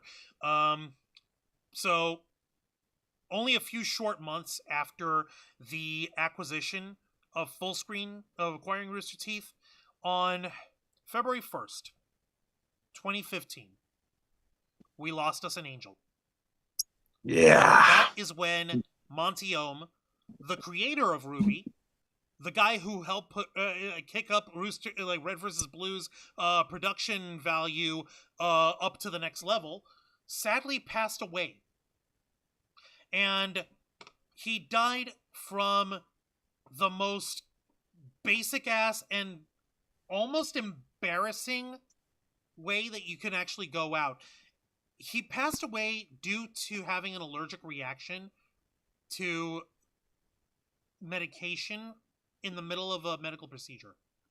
Apparently, it was a routine checkup at that. And it was the first time they gave him that medication. They don't tell us exactly what it was about, but based on the condition that he developed, it was something to treat some allergies. And unfortunately, he turned out to be violently allergic to those very same medications, which is something that nobody knew because it was the first time he took it. And, well, it was an unexpected but terrible tragedy all the same. The man died from something completely preventable, but nobody knew. It was the first time he ever took that, apparently. It was a freak occurrence. That's so of some kind. sad. Really sad. And sadly, we were left with a hole that to this day has not been filled in any way. Not just in terms of his creativity and his professional drive, but also the kind of guy he was. Monty Oum was just a cool dude. And yeah, no, it was an anaphylactic shock that ended up killing him from it. It's like allergic reaction. Such bullshit. Don't you say it when your own body and flesh betray you at the worst possible time? Yep. Yeah. Like, you're also now acutely aware that Monty Oum was credited as additional designer on Afro Samurai. Shit, I forgot he worked on that. Good. Yeah, go figure. Sam Jackson. Hell yeah. Let me see here. So, what the fuck? Okay, let's see here. On February 16th. Okay, I guess they couldn't stop the wheels from turning business-wise, but that is what it is. On February 16th of the same year, so barely a little over 2 weeks afterwards, Funhouse channel was launched on YouTube, featuring a live-action cast, including Adam Kovic, James Willems, Bruce Green, Matt Peake, and Lawrence Sontag, after leaving Machinima. Simultaneously, Rooster Teeth expanded its operations and opened their LA office, which would be the home for the Funhouse channel. So they spawned off. They get themselves a little amoebaing going on. They managed to create a whole new separate division. And if I'm understanding correctly, Funhouse was set up more for their live action gags. Am I right, Jose? They were set up for their live action gags. Before they joined Rooster Teeth, they were doing their own gaming stuff. Like I remember one of their web shows called Insider Gaming, and they were providing. Oh God, I love Insider Gaming. Yeah, Angel knows what I'm talking about. But yeah, they play the entirety of that shitty ass Ride to Hell game alongside. They had this little series called Steam Roulette, where they would literally spin the roulette, click on any Steam game that it resulted into something, and they would play it, and the result was usually such an amazing pile of garbage. It was great. Oh. It was really great. But yeah, around that time, Machinima was dying, and Machinima folded, Then Rooster Team, they picked them up. So Man. so Machinima left, and the Inside Gaming guys basically formed in together to create the Funhouse channel, and they decided to have online shenanigans and was a separate branch of the Rooster Teeth empire. Let's see here. So a couple months later, in April, Ray Navarez Jr. Leaves Rooster Teeth to focus on streaming on Twitch full time. So good on him. Yeah, that's going to be the first of many company departures to come later. You will see that this is not an uncommon occurrence.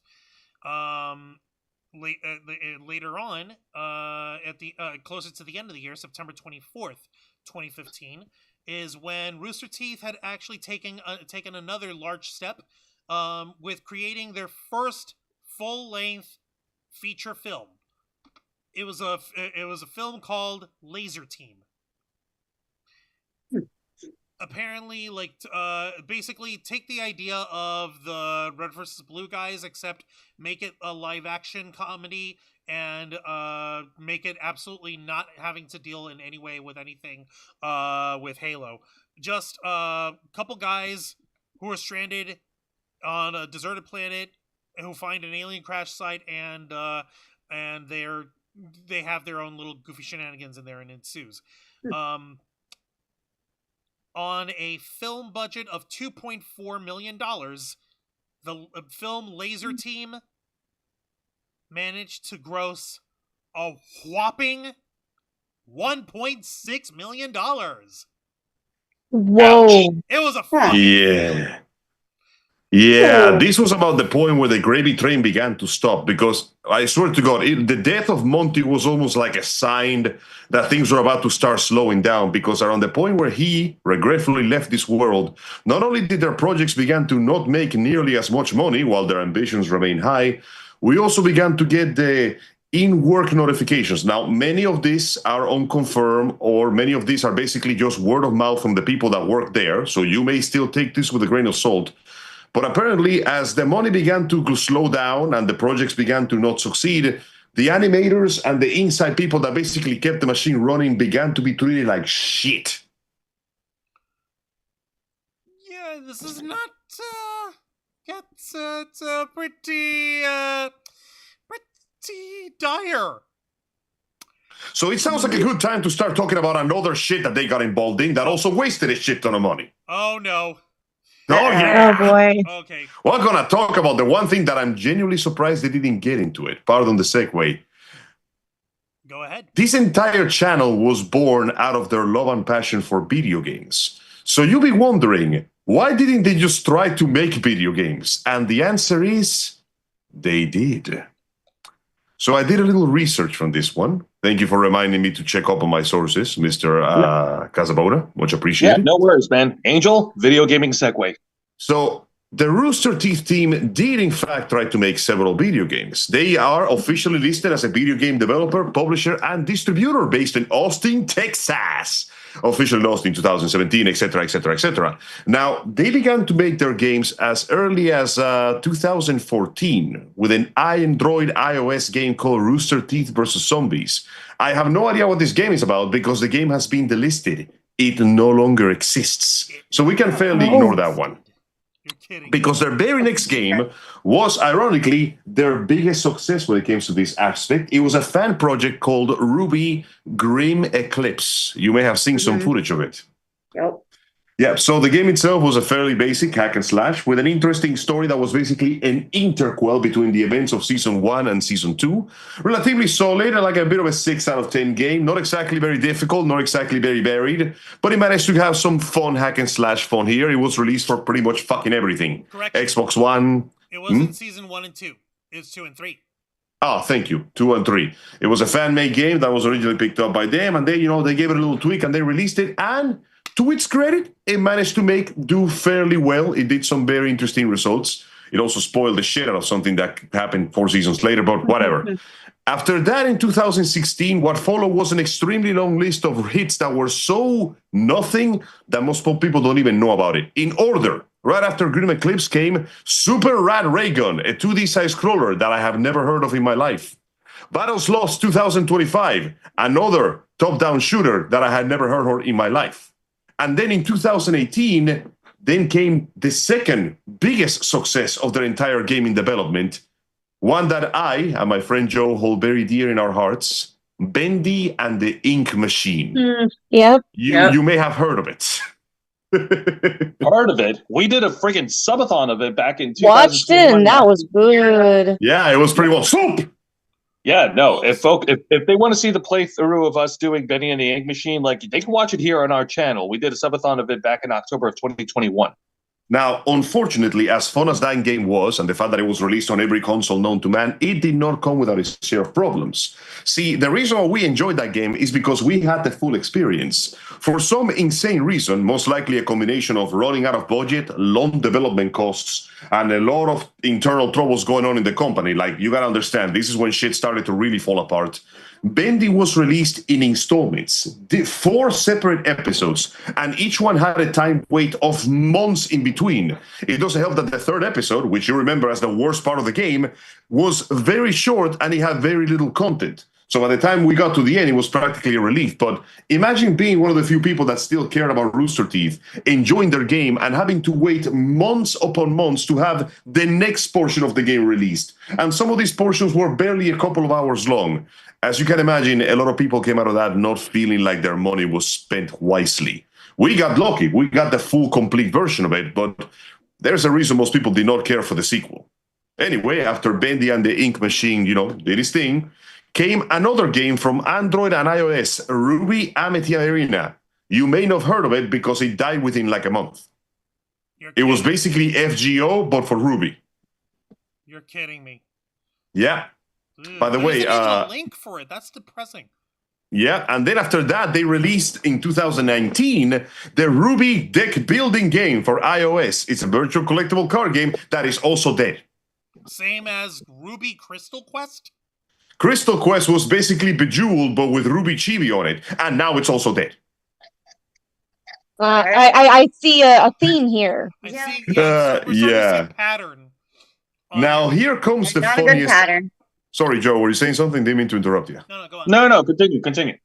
Now, here comes the one project that began this entire research pile. In 2019, this is technically the last game they ever released, because the one after that was Grim Eclipse Definitive Edition, and that doesn't count. That's a re-release. Fuck off. In 2019, apparently this game went into production in 2016, 1 year after Overwatch 1 came out. The problem is Overwatch 1 dominated the game scene for several years.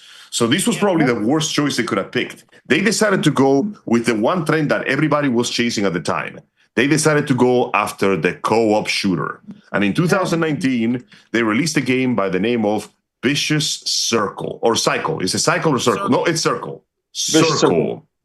So, Vicious Circle, they described it in their own terms as an uncooperative shooter. So, they were trying to get really ambitious with this one.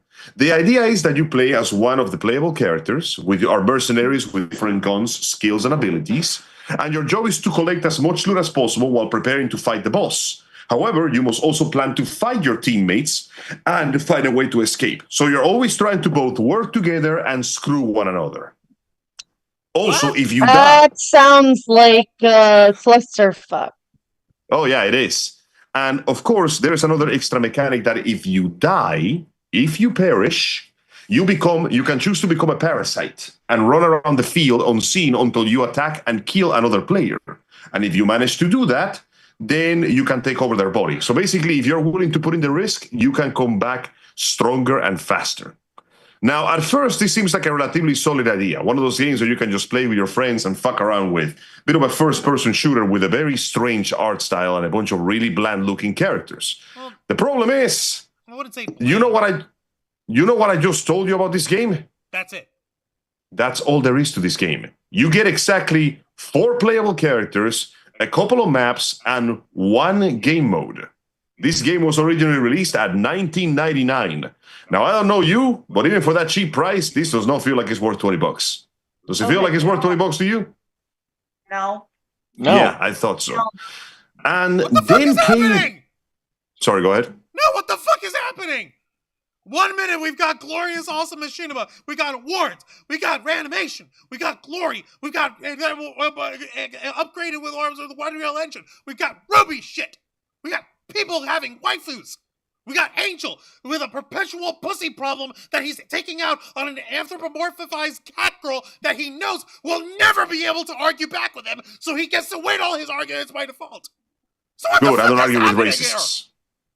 What's happening here is that the one thing that screws Rooster Teeth over more than anything else, more than their bad management, more than mistreating their workers, more than, underpaying their animators, more than their horrible budgeting decisions, is the fact that their marketing department is non-existent.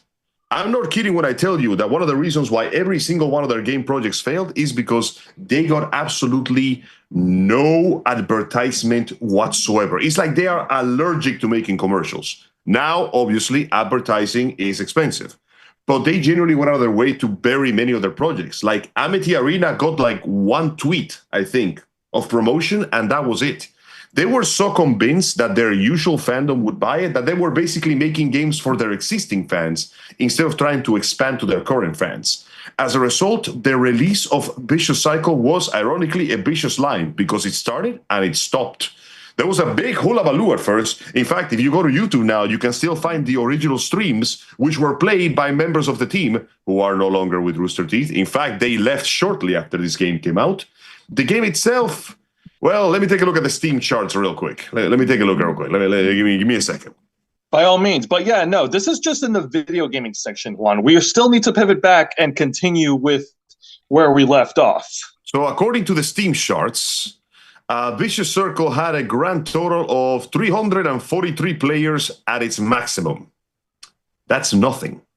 And then it went down and down and down until they hit the single digits. And the reception was so bad that within a week of its release, the game went free to play.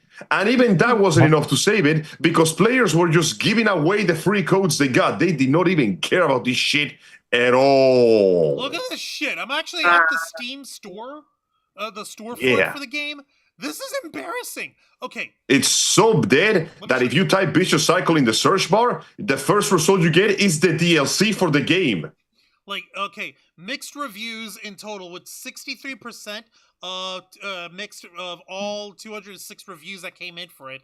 And you're telling me this was all there is to it? Like that was all there was it. This game lasted like a month and you didn't hear from it because nobody, like I said, they did not merchandise their products at all. You were lucky if the official account dropped a tweet or something telling people that, hey guys, you should watch this thing. Like the game has exactly one trailer. Season 2 free. Jesus. Is anything worthwhile? No. There is just not enough material to compensate for any of this. Ultimately, they left it out to die because they seem to have no confidence in any of this. What the fuck, guys? And that was the end of their illustrious gaming career. A bunch of games that were essentially cheaper, crappier copies of much better games. And that's it. The end. Goodbye. We're done. No more games. Ow. Shit didn't get better in the production side of shows either, did it? Because no, it did not. Since we're sort of hopscotching, like I said, fucking with Jose's order in order. So yay. Okay. So in May 2016, an ex-animator from Rooster Teeth named Shane Newville went ahead and published a 36-page open letter / accusation document about Rooster Teeth called An Open Letter to All Who Treasured Monty Oum. Now, this was basically his way of trying to work out all of the nonsense and drama and craziness throughout not only his own time there, but also Monty's time at Rooster Teeth, specifically discussing stuff about Monty's dissatisfaction with Rooster Teeth controlling the production of Ruby the way they did. Apparently, there was headbutting going on between Monty and his actual production staff for Ruby and Rooster Teeth lording over him. So that did not go well. fuck. Yeah, no, shit does not look. The decay began to set in around this point. Coincidentally, that was around the point what season of Ruby came out around that time? I forgot. Well, this is 2016. I think around that time, season 4 didn't come out until later in October. Exactly. So at that point, Ruby wasn't going around, and while season 4 did come out with some very interesting storytelling and fights, you could tell that something had been lost. The sauce was no longer there, and how do I explain this? Do you know that thing? Do you know that thing that happens when you walk into a store or a shop and you can tell that every single person who's working in there just wants to get the fuck out as soon as possible? Yeah, Yeah. I my entire career in retail. That's what it felt like to watch Rooster Teeth content at that point. There was a certain amount of soul lost, per se. Oh my god. You gotta be The soulless began. You gotta be fucking kidding me. Let me see here. What else have we got? Okay, let me close that vicious circle fucking page I had here. Just like the circles, they closed viciously. Actually, yeah, no. And to piggyback what Angel said, speaking of the soul being gone, being soulless, around July of 2016, that's when Rooster Teeth started transitioning over from the sponsorship program that they have developed, and they now started developing their own streaming service called Rooster Teeth First. So, that's when shit began to go bad, but like for real. Yep. They had enough servers and they had enough bandwidth and they had enough hoopla to be able to host their stuff on their own without needing to use YouTube, and giving the Rooster Teeth fan base like a week advance before they would release it publicly. Yeah. And that was in July 1st, 2016, where they went to their subscription services. And that's when, a few short months later, actually a year later, in November 2017, Full Screen, the guys who bought out Rooster Teeth, had fucking, I think that's a mistype over here. Jose, because you gave me, November 2017, Full Screen shuts down their subscription VOD service, which includes a layoff of 25 employees. And then I did. But then you jump backwards to December 2016. Oh, sorry. Yeah. That was a bit. Those needed to be switched around. That's my bad. All right, so December 2016. Who the hell is Caden Jensen? We're going to touch on this person a little later, but Caden Jensen is one of the people who worked with Rooster Teeth, and there is. Let's just say Caden's story it gives us a little bit more about the underbelly of the work culture of Rooster Teeth. Oh, boy. I remember who she is now. Yeah. Shit about to get bad. Shit's about to get real bad. All right, let's see here. Yeah, so then we have 2018, Micah Burton. April 30th, 2018, Micah Burton announced via Twitter that she left Rooster Teeth. And this was... discussing an episode of Off Topic, which was one of the Rooster Teeth's many podcasts. Yeah, they started podcasting, kids. Micah Burton, or is it Mika? I don't remember. It's pronounced Mika Burton. Mika. Okay, thank you for that. Apparently, she had been working at Rooster Teeth, but at the same time, this was where she was discussing her own experiences dealing with racism in her daily life. And apparently that's where people started pooping on her. And including some of the Rooster Teeth fan base crapping on her because, how can your life be that bad, Mika Burton? Because you're literally the daughter of LeVar Burton. How could you have a bad life or whatever? Like, you'd be surprised. So it took them 2 years to drive Mika Burton away. It took however much time everyone else who'd been dropping out left and right. And this was this should have been the canary in the coal mine. April 30th, 2018. Oh crap, we have a problem, and it turns out one of our best talents, she's gone, and she was whining about, everyone's being racist to me. Turns out it wasn't so much whining that we thought. Nah, it was worse. It was getting bad for her. So January 26, 2019 is when Rooster Teeth decided to try a brand new animated series called Genlock, which was co-produced and starring Michael B. Jordan. Basically, Hang on a minute. I need to hear Angel's reaction when we say Genlock.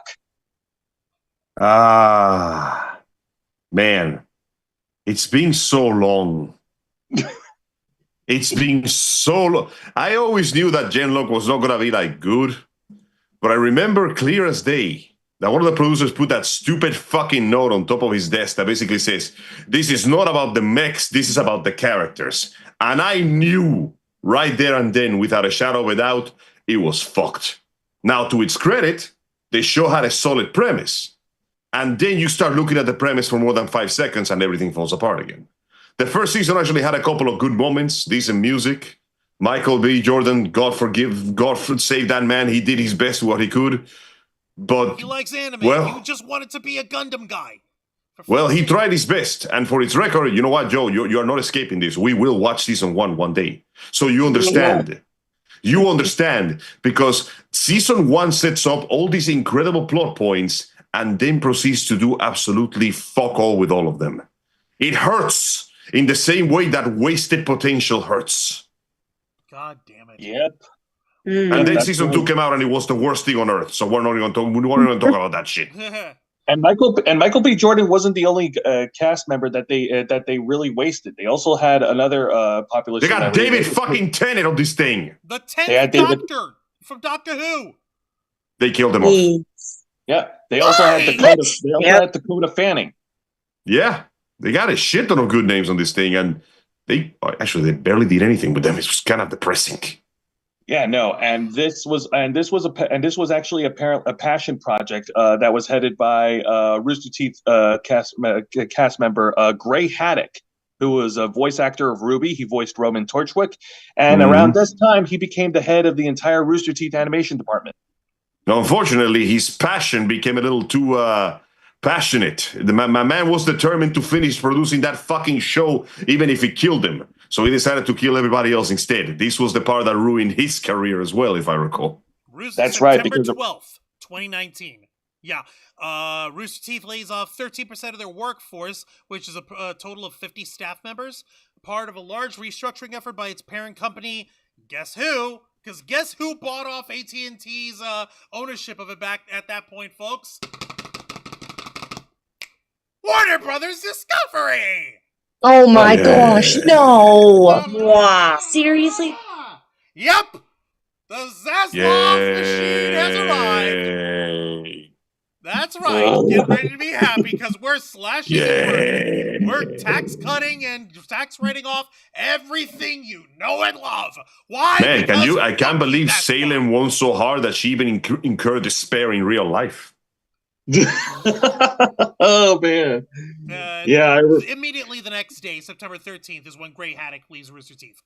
But apparently it wasn't because of the layoffs. Apparently, according to this, he leaves Rooster Teeth following accusations of financial mismanagement and overworking the animation team. Yeah, because around that time, around 2019, Rooster Teeth was also producing other animated shows. They were producing Ruby Chibi, they were producing Camp, and they were also producing Nomad of Nowhere. Okay. That was dumping shit. Shut up. I know where you're going at this. No, really, what were they? You know, the saddest thing is Camp apparently was actually well liked, and it has some pretty good comedic beats, and they just kind of ended. That sounds about right. Everything goes off the rails from there, and Angel's limelight over the Rooster Teeth gaming department is just one piece of it. Let's see here. November 24th, 2019, Rooster Teeth CEO Michael Quinn's fired following an arrest warrant from November 8th where his wife accused him of domestic abuse, and he was arrested and charged with aggravated assault. Yep, there's an entire article that touches on that story. Mm-hmm. Let's see here. December 17th. So, not even a full month later. Lawrence Sontag announced his departure from Rooster Teeth after being given a 2-day notice that many of his employees at Funhouse were being let go. So, there goes the Funhouse and the LA office. Boom, gone. June 2nd, 2020, Joel Heyman, one of the OGs, the voice of Caboose, if I remember correctly, mentions that he's no longer part of Rooster Teeth. That he stopped coming in after a thing happened.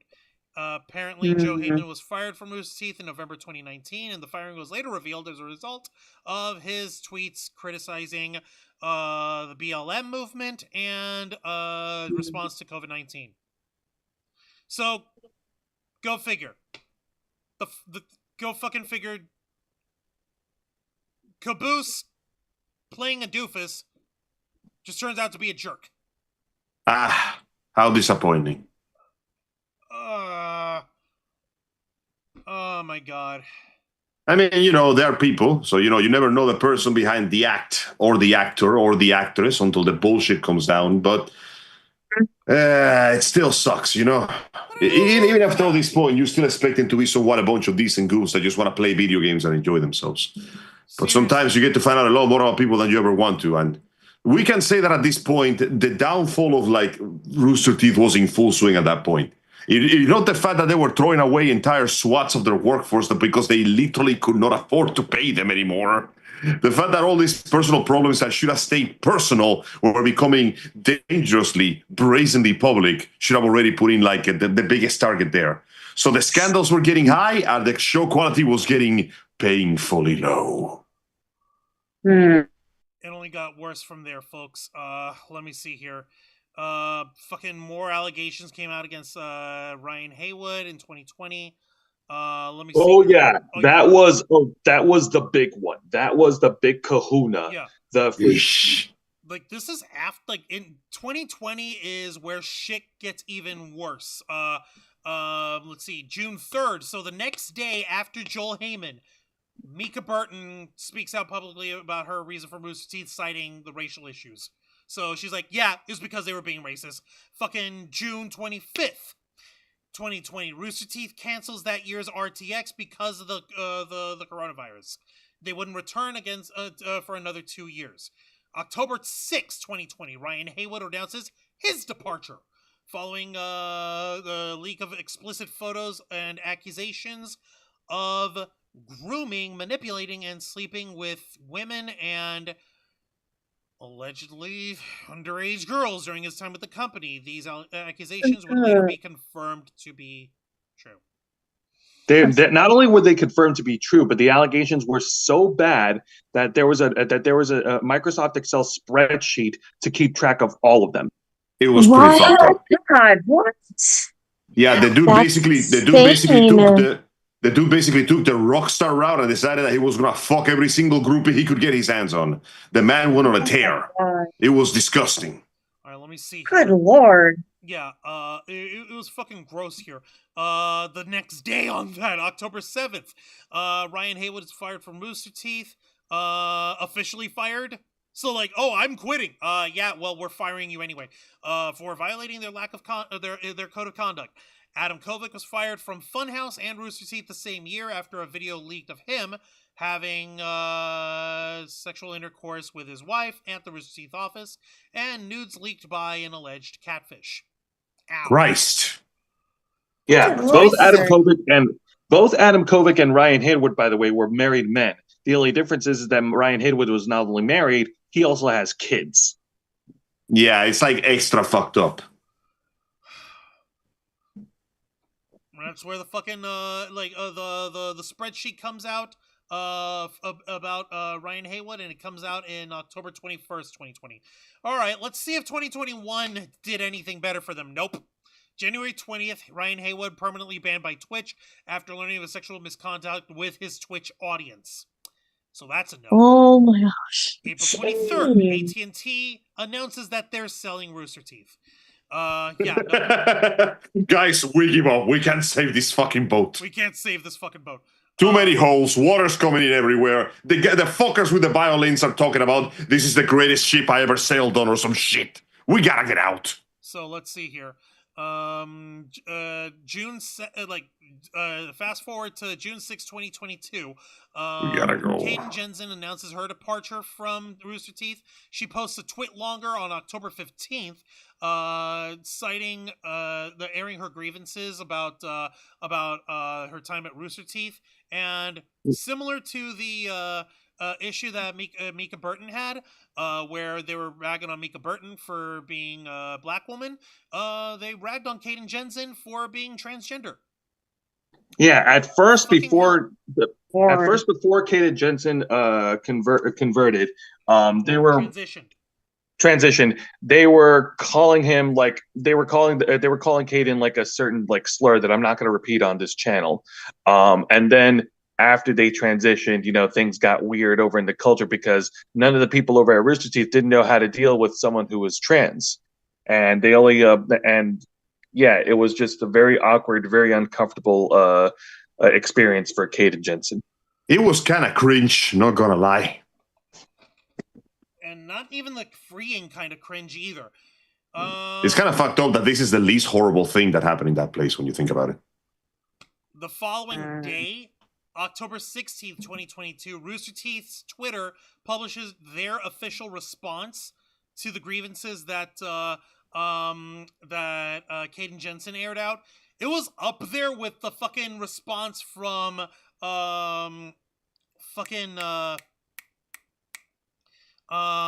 Channel Awesome when their Change the Channel campaign came up to them, and they responded with, "We're sorry you felt that way."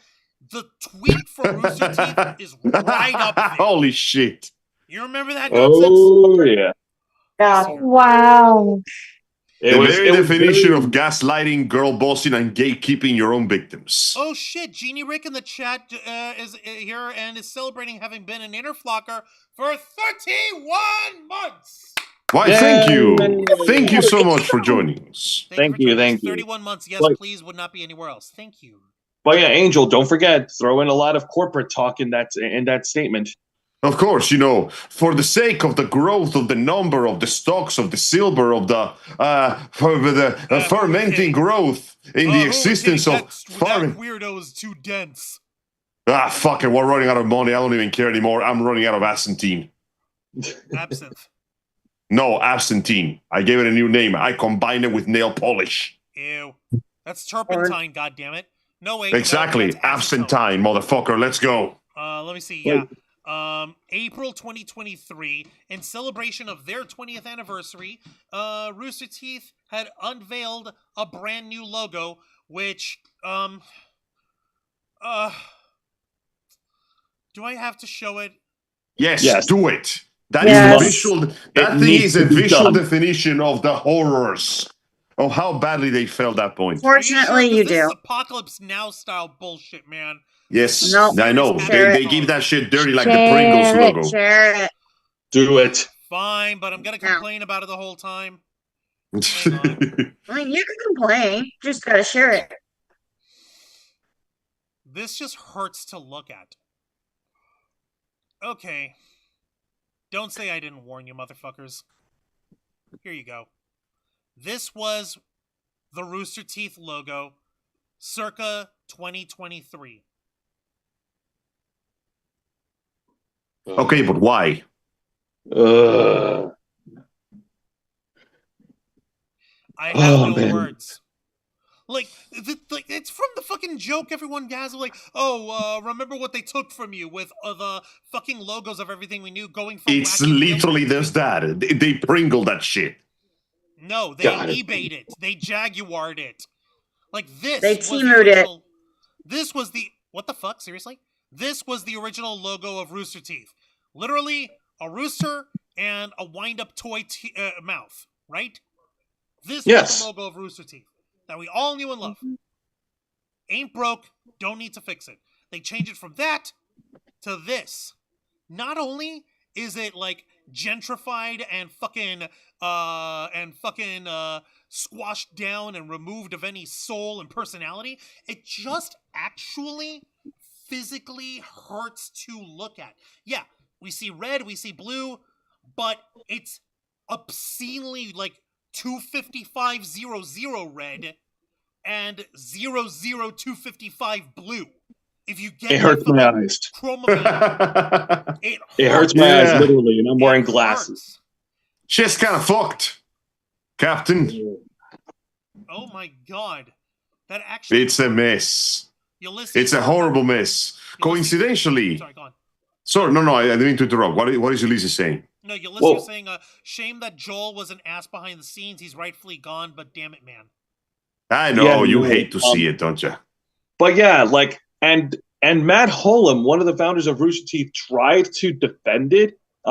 He commented it in an article from Variety, and I have that, and I gave Juan the link of it. And in an article, he made a comment saying that the new logo, quote, reflects Rooster Teeth's desire to stand out as opposed to blending in. Oh, you're standing out, all right?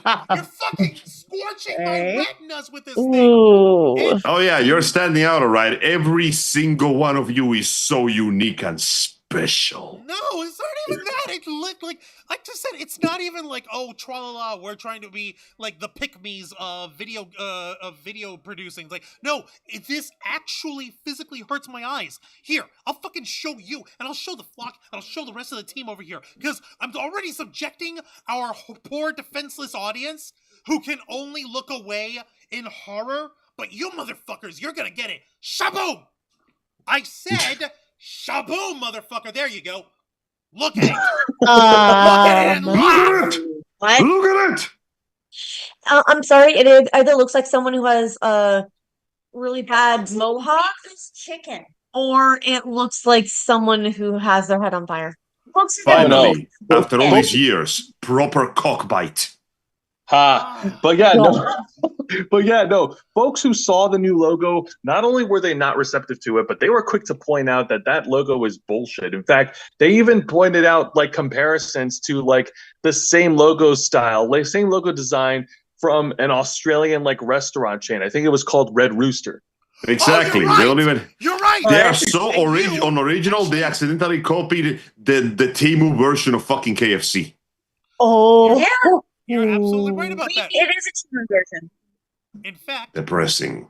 the actual Red Rooster logo looks better than the Rooster Teeth 2023 logo.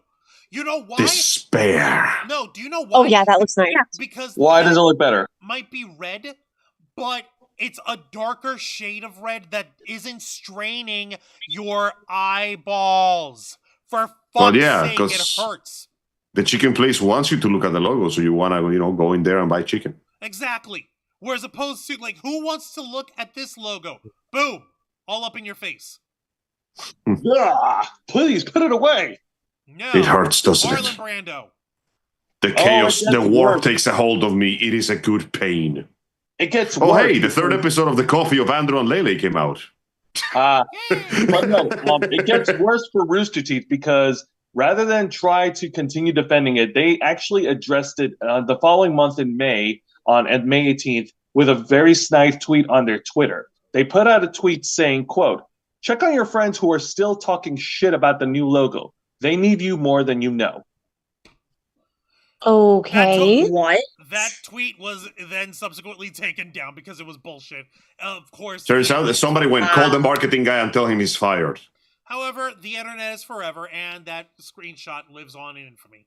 Let's see. October 1st, 2023. Achievement Hunter dissolves and publishes its final video before all its other members moved on to other projects within the company. And Rooster Teeth series' Dog Bark would premiere the day after. What the fuck is Dog Bark? Dog Bark is just another internet show from Rooster Teeth, which pretty much allows the cast members to like get away with whatever they want. It's just like a series of sketches and stuff. So no Okay. direction, no idea. These everyone just bumblefucking around as they bumblefuck. Okay. Pretty Yeah, much. like at that point, they completely lost the plot. They are scrambling to basically run out with as much. Let's just say that one of the main guys running off to fucking Scotland or whatever, he was the smart one. He was left when Bernie he still had. Dude, Yeah, that was Burns pretty was good. smart. He ran out when he still had money in his pockets. Well, That's right. In June 2020, Bernie Burns announced his departure from Rooster Teeth, and he moved overseas to Scotland with his wife. yeah. He wanted to be with his family and not deal with any more nonsense. October 5th of 2023. So same week, Rooster Teeth moved their YouTube content over to their website in order to try and get people to control, try to get more direct control over their content and to get more ad revenue from it that way. So, and December 19th, 2023, Jordan Levin, the general manager of Rooster Teeth, announced the death of RTX, canceling it due to unprofitability. Shit's not making money, yo. By the way, around that same time, they also announced that they were not going to be directing or writing the second season of Genlock 2. And, well, let's just say it shows. You mean the third season? They did the second season. You mean the third season? No, the second season of Genlock. These never got a third one. So later that week, on December 26th, Boxing Day, 2023, Bernie Burns founds Box Canyon Productions, and launched its first daily podcast called Morning Somewhere, with himself and his wife Ashley co-hosting. So onward to March of last year, March 6, 2024, Rooster Teeth announces their shutdown. And they basically say that it's the fact that they were hemorrhaging money. And that was literally it, that they were losing money. Even though these guys had been making money hand over fist, they didn't use it in an intelligent way that would help them grow. Like Angel mentioned earlier here, with the lack of advertising for a lot of their programming and their other projects or video games. I swear to God, they were allergic to ads, dude. The amount of not caring was genuinely impressive. And so going from March, it transitioned all the way over through to May, where there was a series of shutdowns and everything going on. March 8th, they had a stream where they were the whole Rooster Teeth crew basically had a stream that's not their goodbye stream. That's just them getting their shit out of the open and getting it out for everyone to hear and just get their shit in. April 15th, Rooster Teeth announced that their website would shut down once and for all on May 15th. April 20th, video was published showing the 4 original founders of Rooster Teeth. So Gus, Jeff, Bernie, and Matt. Basically playing Halo on their Xbox, just doing Slayer. And they were streaming that for the very last time. And that video alone, by the way, was the most watched video that Rooster Teeth has put out in the past X number of years, consider with their declining content. Yep, and that's 10 years, dude. Yep. Wow. So April 20th, that was when that came up.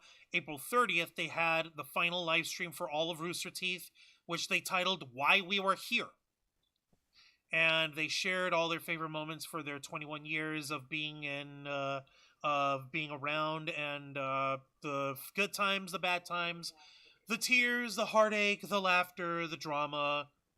So much drama.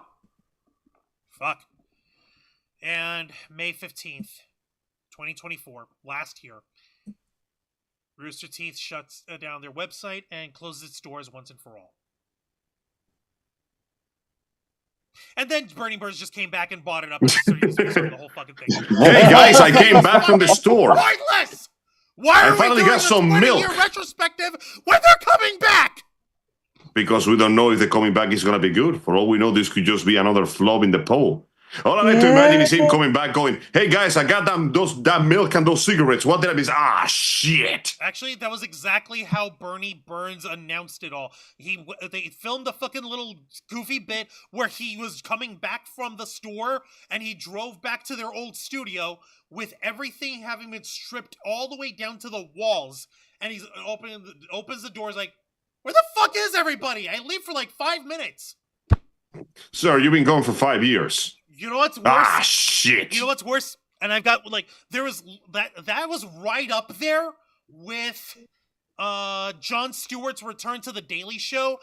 Wow. And his very first words coming back were, so where was I?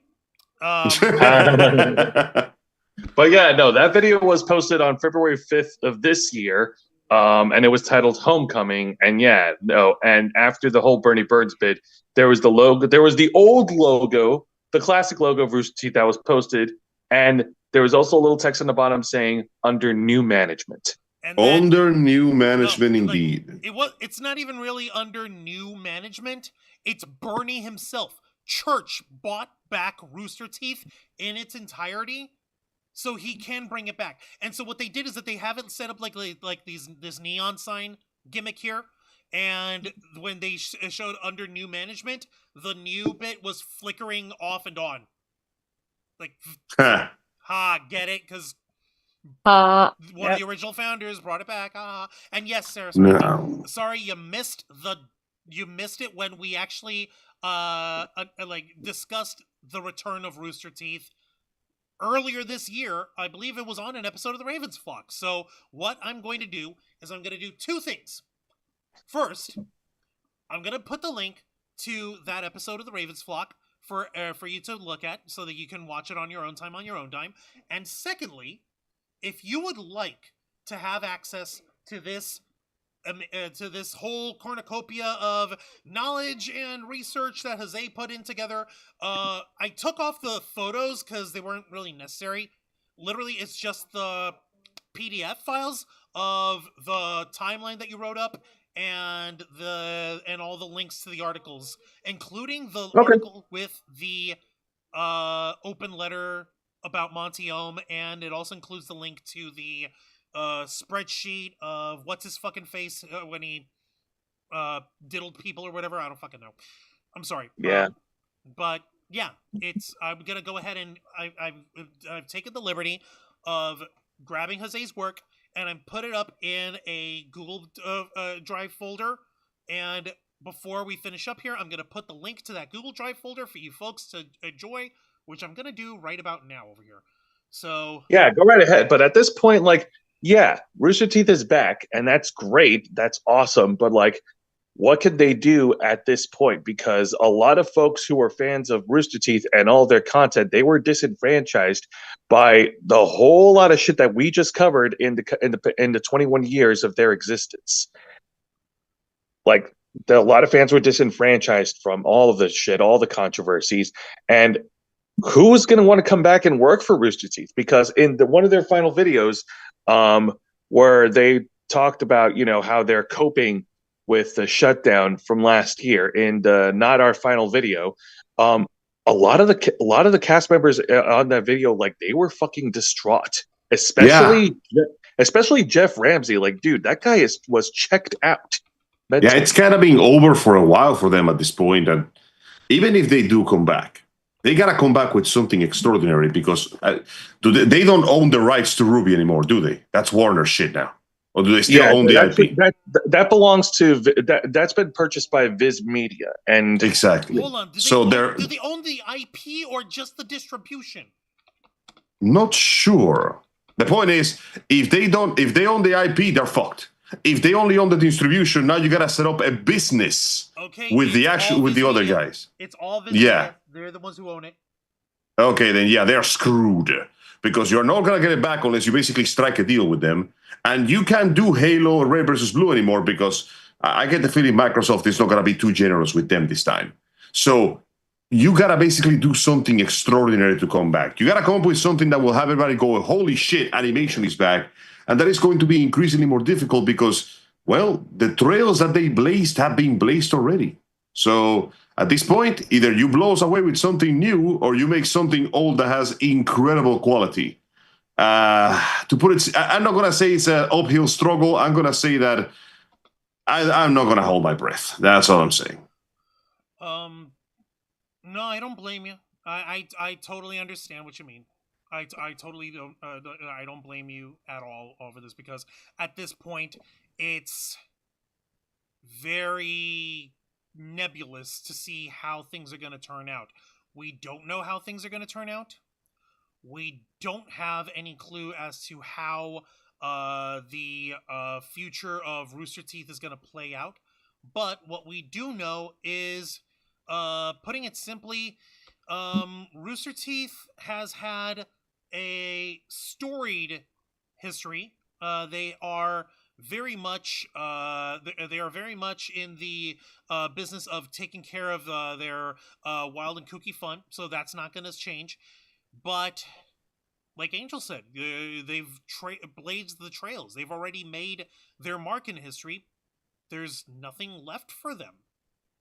And that's not even to say in a bad thing. You can see this as an opportunity, as a clean slate, fresh start, as a way to like be able to celebrate what came before and build on it to build something new, something different. Like the all new, all different X-Men or whatever. I don't fucking know.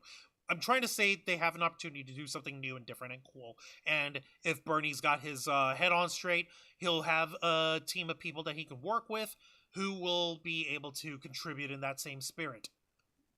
Yeah, no, it's just like to piggyback off what Angel said. It's just going to be a very Herculean mountain for Bernie to climb because of the evolution of content that's on the internet. Like, dude, that toothpaste is not going back in that tube. The content is going to continue to evolve. Like, we can't move backwards. It's always moving forwards. But for better or worse, the train cannot hit the rewind, basically. Yeah, exactly. And Rooster Teeth, they were popular around the mid 2000s and to a degree in the early 2010s when they were ahead of their time, when they were coming up with their content and their established community. But now we're in 2025. Everyone's caught up. Everyone, like all the content that you see online, like not only is it the same thing that Rooster Teeth did, but I would go far to argue that a lot of the content is far much better. Yeah, they have been already surpassed by their predecessors. The new generation has outdone the old generation, kind of thing. You know, it's supposed to happen. But if you come roaring back for that throne, you better not miss. Right, and I noticed that you were quoting Kyle there in the chat. He also said the Rooster toothpaste doesn't go back in the tube.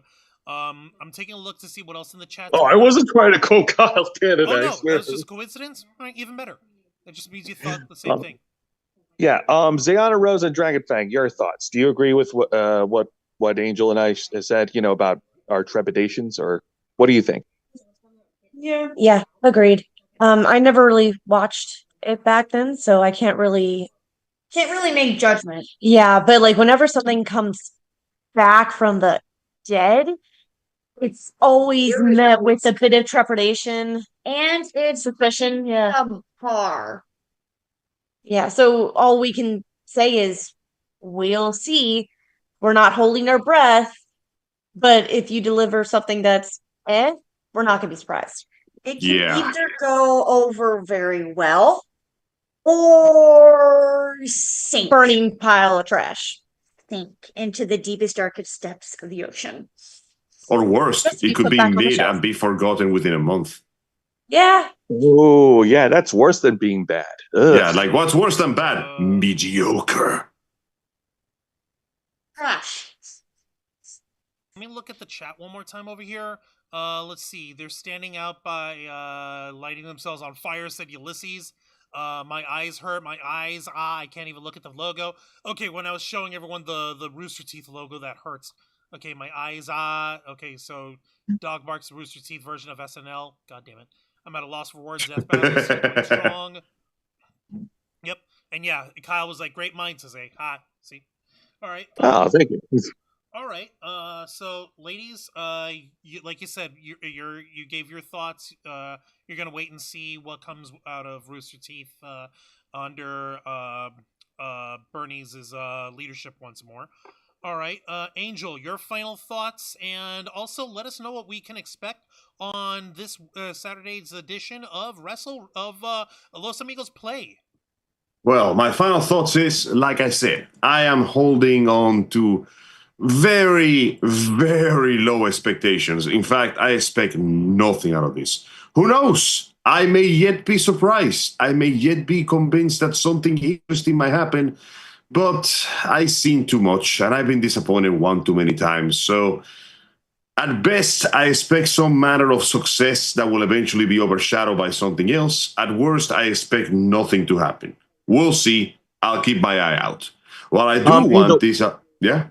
Oh no! I also wanted to ask, like, and what about your thoughts about the entire 21-year existence of Rooster Teeth? It was fun. So long, and thanks for all the fish. Okay then. What else can I say at this point that hasn't been said before? It was a wonderful time, but maybe it was supposed to end at some point. Nothing lasts forever. Maybe it's supposed to stop. Maybe it should have ended years ago before this whole mess began. But, well, here we are, stuck in this shit and trying to figure it out.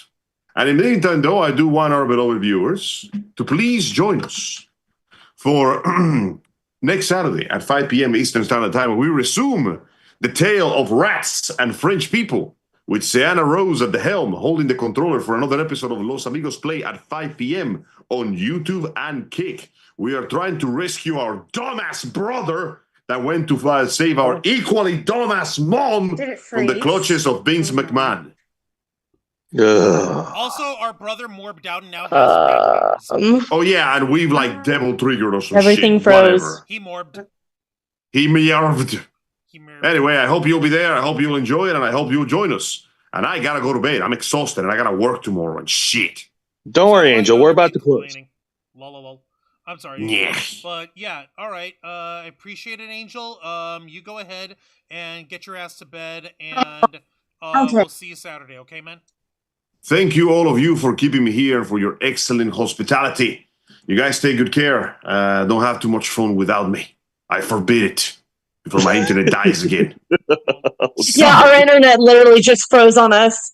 Stop that shit immediately. All right, Jose. How about you? Your last thoughts and final words, and what can we expect on tomorrow night's edition of Wrestle Rewind? All right. Well, first of all, I'm going to give my thoughts on the 21 years of Rooster Teeth.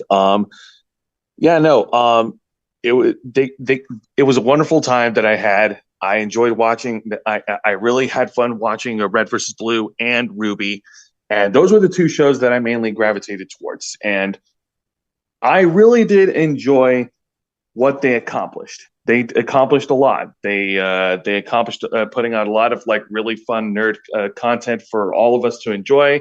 They established a huge fan base. They established a community early on, and then as soon as they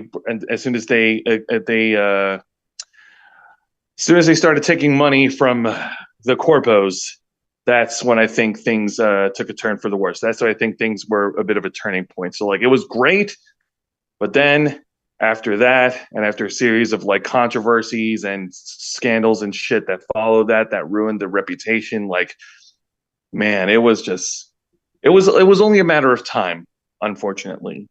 It was only a matter of time before it would eventually shut down. And I didn't want it to shut down. I wanted to be proven wrong. And I was admittedly heartbroken to hear the announcement last year. But now that it's back, I'm with Angel. I'm a little bit more optimistic. I'm cautiously optimistic because I want to see what Bernie Burns can do. Because, Bernie Burns, he hasn't let us down. He hasn't let us down before. When he was hands-on doing this stuff, when he was hands-on doing the projects, he hasn't disappointed, and I want to see what he can do in this current landscape. All right, I totally understand. Okay, Jose. Now, go ahead. Now for tomorrow night's edition of Wrestle Rewind, which is every Thursday night at 10 p.m. Eastern, right here on YouTube and Kick. Join me and my tag partner, Mr. Juan Arouse, as we review 3 of the most exciting pro wrestling programs in North America today: WWE's NXT, AEW Dynamite, and TNA Impact.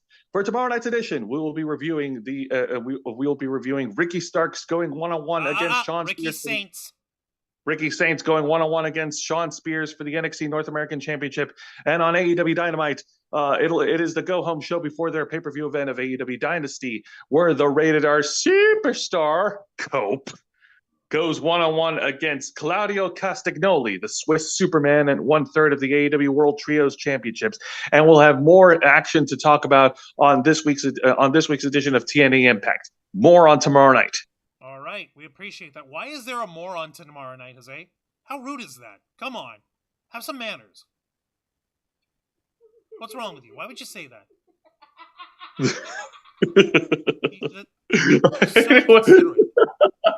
I see what you did there. Fuck you. You're damn right you see what I did there. Must be learning. All right, so for my final thoughts over here, I was exposed to Red versus Blue in January 2005, just as I had started my collegiate career at USF. And I will admit, I spent an unhealthy amount of time going through the Rooster Teeth website, setting myself up with an account, watching these guys whenever I could, checking out all the videos and all the content on there that they had. And for that time, it was something that I hold very near and dear to my heart. And over the years, while I was trying to keep in touch with my inner broke-ass college student, my wallet's still reflecting that, but not my schedule these days. And that's where I had, life happens, you taper off from the stuff that you want to do, so, just handling responsibilities and all that nonsense. But I tried to make time wherever I could to watch whatever Rooster Teeth had on. And I won't lie to you, it didn't quite feel the same as I'd been growing up over the years. And, the fact that Rooster Teeth sort of grew up with us, a part of me says it should stay dead. But then again, another part of me is like, nah, there's so much more that can be done. If you have that same kind of fucking like internet asshole fucking broke ass friends playing in their garage fucking spirit, or at least the drive of that, and you apply that to what we have available now with like motion capture and fucking like VTuber shit stuff included into like the process or how they do the motion capture for them. Imagining what Rooster Teeth can come up with. Are they going to focus on just doing machinima? Are they going to spread out into other mediums again? Are they just going to make animated shows? Are they going to do live action stuff? Are they going to stick to podcasts? I don't know. Something about the original spark, the original spirit of Rooster Teeth, that is one of those things that's one in a million. It's not something that can be replicated within our lifetimes, kind of thing. And it does deserve its place in history as far as internet culture goes. And wherever Bernie and his new Rooster Teeth team takes it is anyone's guess. And I'm very happy to see that I'm not the only one who's still cautiously but excited to take part and see what happens next. And whatever ends up happening when it comes to Rooster Teeth, or with any other stories happening in the darker corners of the world of nerd and geek culture, you better believe that we'll be handling it right here on this show, the uncensored and uncompromising interview and review podcast of the Ravens Flock, The Black Files, hosted by Juan Arouse, myself, yours truly. Join us as we go live, and I request access as we go live every Wednesday night at 10 p.m. Eastern Time, simulcasting on YouTube and Kick. Hit the subscribe and the follow button, ring the notification bell, stay up to date on all of our content, become an inner flocker by hitting the join button, and until next time, continue to follow us on Facebook.com/TheRavensFlock, Twitter.com/RavensFlock13, Instagram.com/TheRavensFlockOnline, Kick.com/RavensFlock, and of course, the subscribe button to ring the notification bell right here on our flagship platform, YouTube.com/TheRavensFlock, humble home of the Black Files, Los Amigos Play, Wrestle Rewind, and the Ravens Flock. For Jose Casaboni,